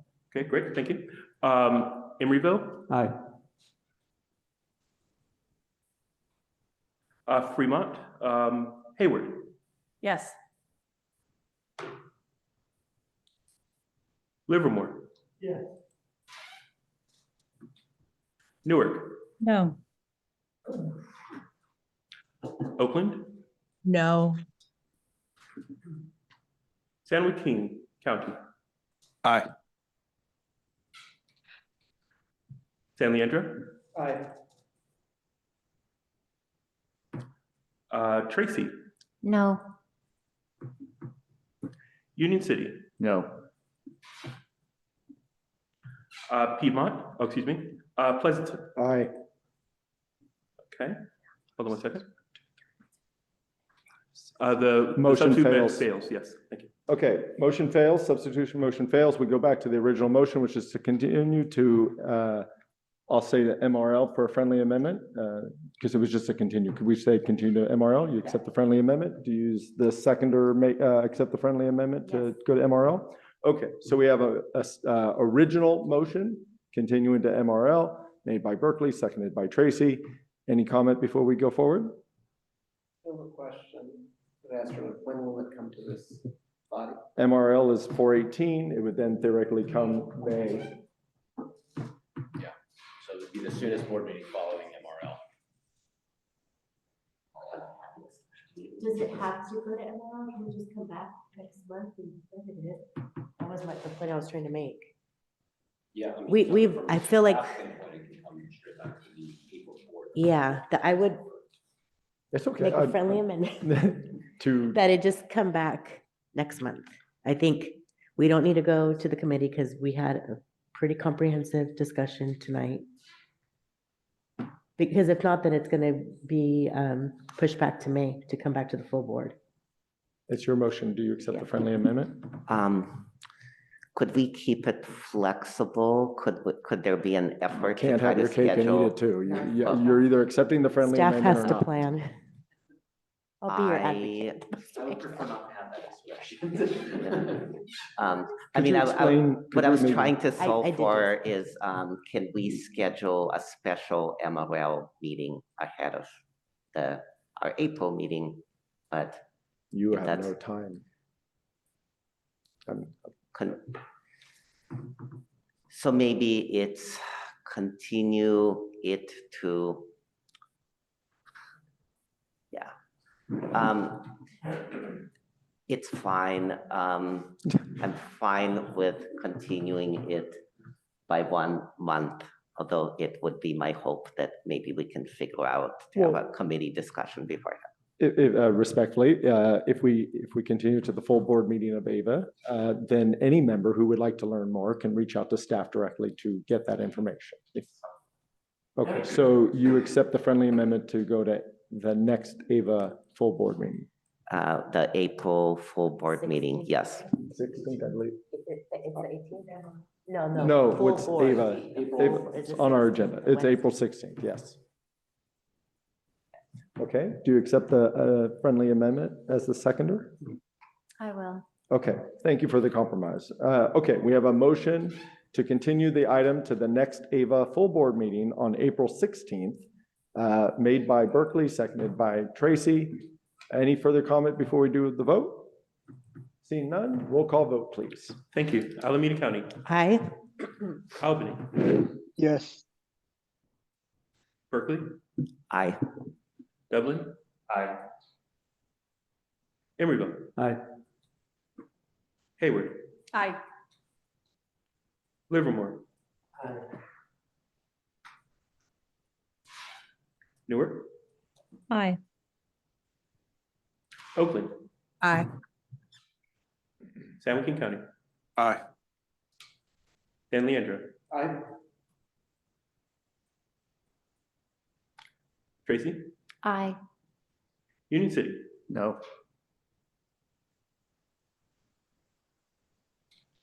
Pleasanton. Aye.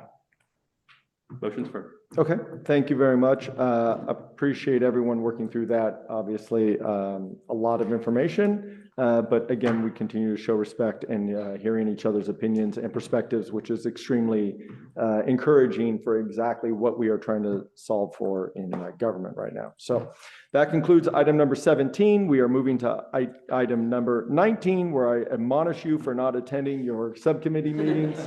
So clearly demonstrated the need for it. If you need to change committee because of scheduling, we understand. So let's just try to please make sure we can all distribute the work, carry the work, and achieve quorum. I guess that is the job of the chair. So admonishment has occurred. Please do that. Also, I want to point out, as Howard mentioned during the CEO report, this is the last meeting at this location. We will need to be meeting at the AVA headquarters at the next location. There is a little bit of a elevator situation, so just please make sure you allow ample time to be able to make it up to the appropriately noticed suite. Anything else by any other member at this time? Seeing none, this meeting is hereby adjourned.